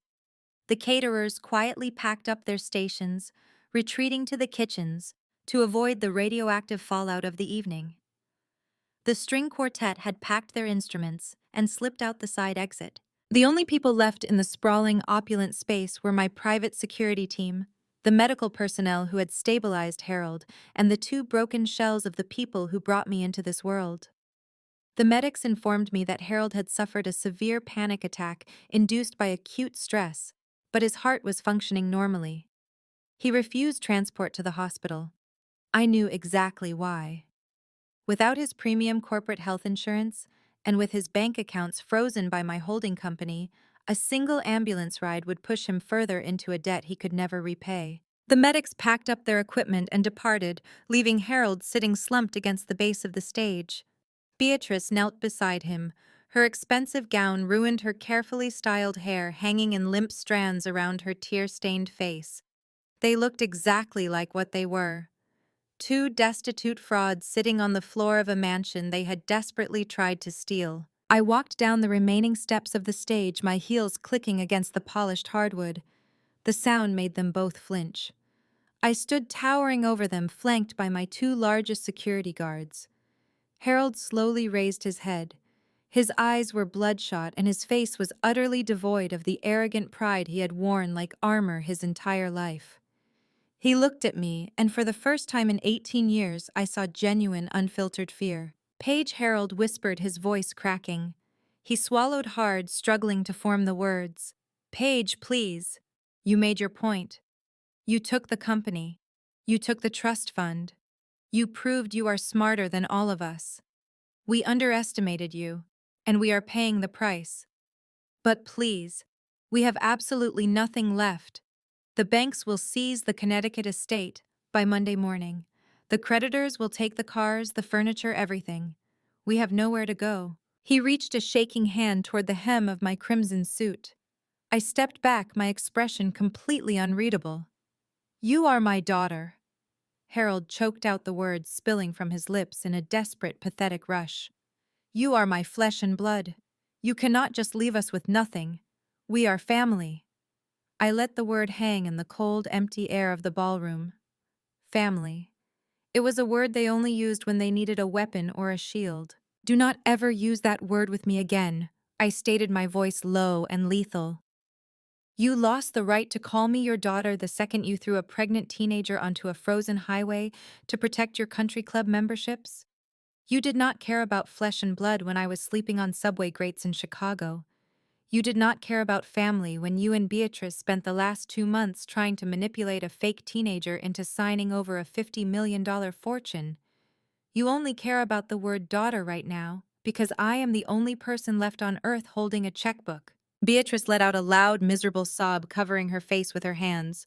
We are sorry, she wailed, her voice muffled. We are so sorry, Paige. We will do anything. We will publicly apologize. We will work for you. Just please do not put us on the street. I am begging you. I cannot be homeless. I cannot live like that. You are not sorry, Beatrice, I replied smoothly. You are just bankrupt. There is a massive difference. You are grieving the loss of your penthouse and your platinum credit cards. If that actor had been real and he had signed that money over to you tonight, you would not have shed a single tear for me. You would have taken the cash, popped a bottle of champagne, and thrown me out the door all over again without a second thought. You are weeping for your own destruction, not for my pain. I reached into the pocket of my tailored suit. I pulled out a crisp $20 bill. I held it between my fingers, looking down at the two people who had once been my entire world and who had actively chosen to be my greatest tormentors. 18 years ago, you gave me nothing, I said. You threw me into a blizzard and told me to die. I am going to be far more generous than you ever were. I let go of the $20 bill. It fluttered through the air, landing gently on the hardwood floor right between Harold and Beatrice. Here is $20, I said, my voice echoing with final, absolute authority. It is exactly enough money to call an Uber, get off my property, get out of my house, and if you ever try to contact me, approach my company, or speak my name again, I will personally ensure that your remaining days are spent in federal court defending yourselves against criminal fraud charges." Harold stared at the $20 bill lying on the floor. He did not argue. He did not yell. The absolute finality in my voice had completely broken whatever fight he had left in him. He slowly, painfully pulled himself up from the floor. He reached down and picked up the $20 bill, his hands shaking uncontrollably. He helped Beatrice to her feet. She was weeping silently, unable to even look me in the eye. Her shoulders were slumped, her spirit completely annihilated by the reality of her new impoverished existence. My security guard stepped forward, gesturing toward the grand exit. I turned my back on them and walked away. I did not watch them leave. I did not need to.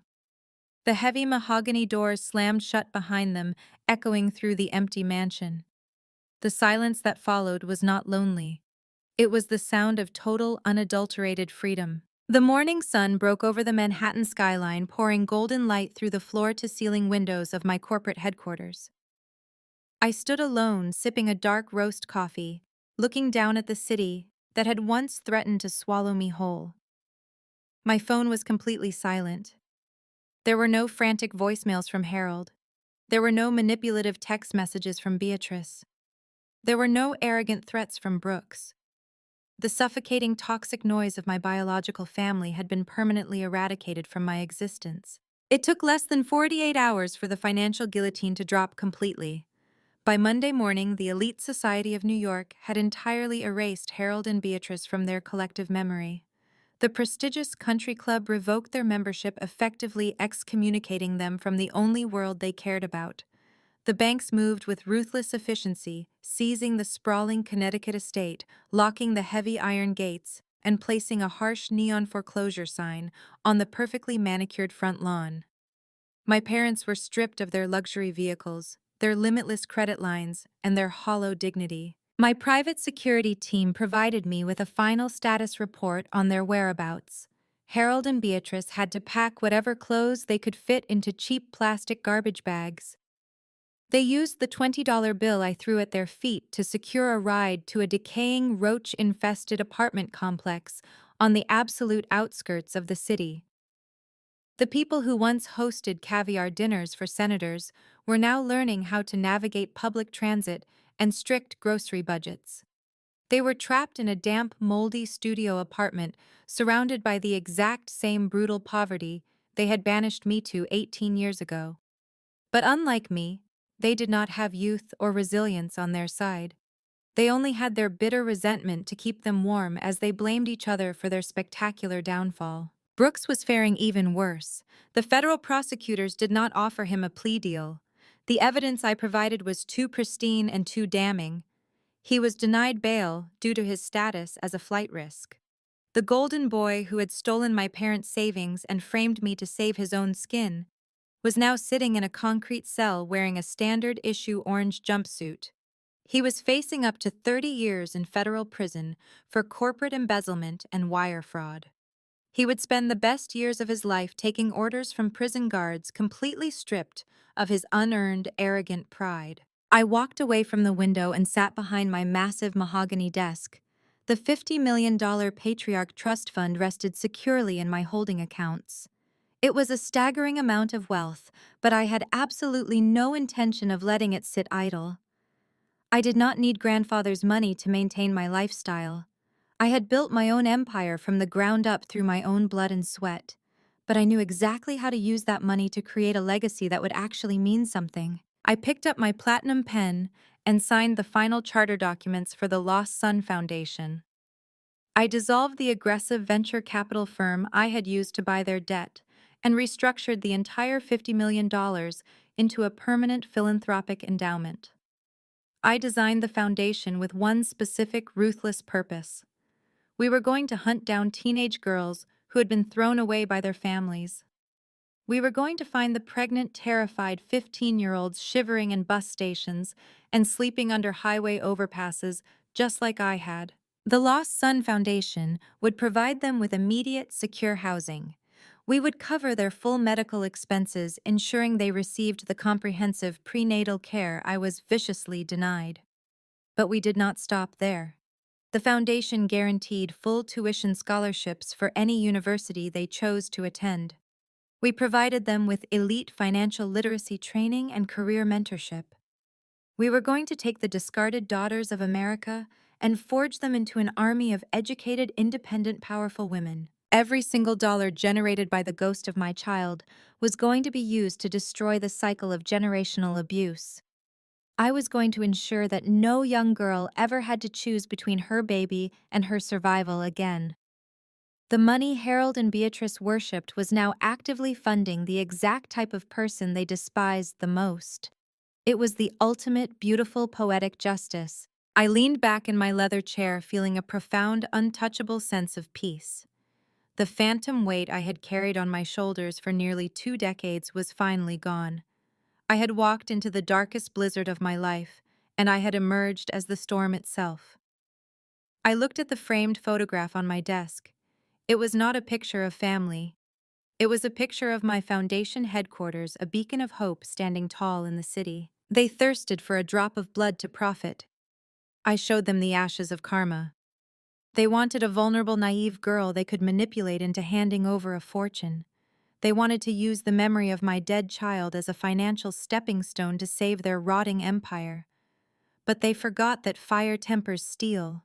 They forgot that when you strip a person of everything they have to lose, you create an incredibly dangerous opponent. Never underestimate the strength of a woman who picked up her own shattered pieces. I did not just glue myself back together. I melted those pieces down and forged a weapon. I built an impenetrable fortress out of the stones they threw at me. I reclaimed my power, my narrative, and my future. Blood does not make you family. Loyalty, respect, and unconditional support make you family. If people cannot offer you those 3 basic things, they do not deserve a seat at your table, regardless of what their DNA dictates. You owe absolutely nothing to the people who abandoned you in the dark. Has your family ever come back looking for you just because you have money? Have they ever tried to rewrite history to get their hands on your success? Leave a comment below, hit that like button, and subscribe to watch more revenge stories. Remember, your success is your best revenge, and your peace is your ultimate victory. The most profound lesson we can draw from this story is that biological ties do not grant anyone a free pass for abuse, manipulation, or unconditional forgiveness. Society often conditions us to believe that family is an unbreakable bond, and that we must constantly sacrifice our own well-being to accommodate the toxic behavior of those who share our DNA.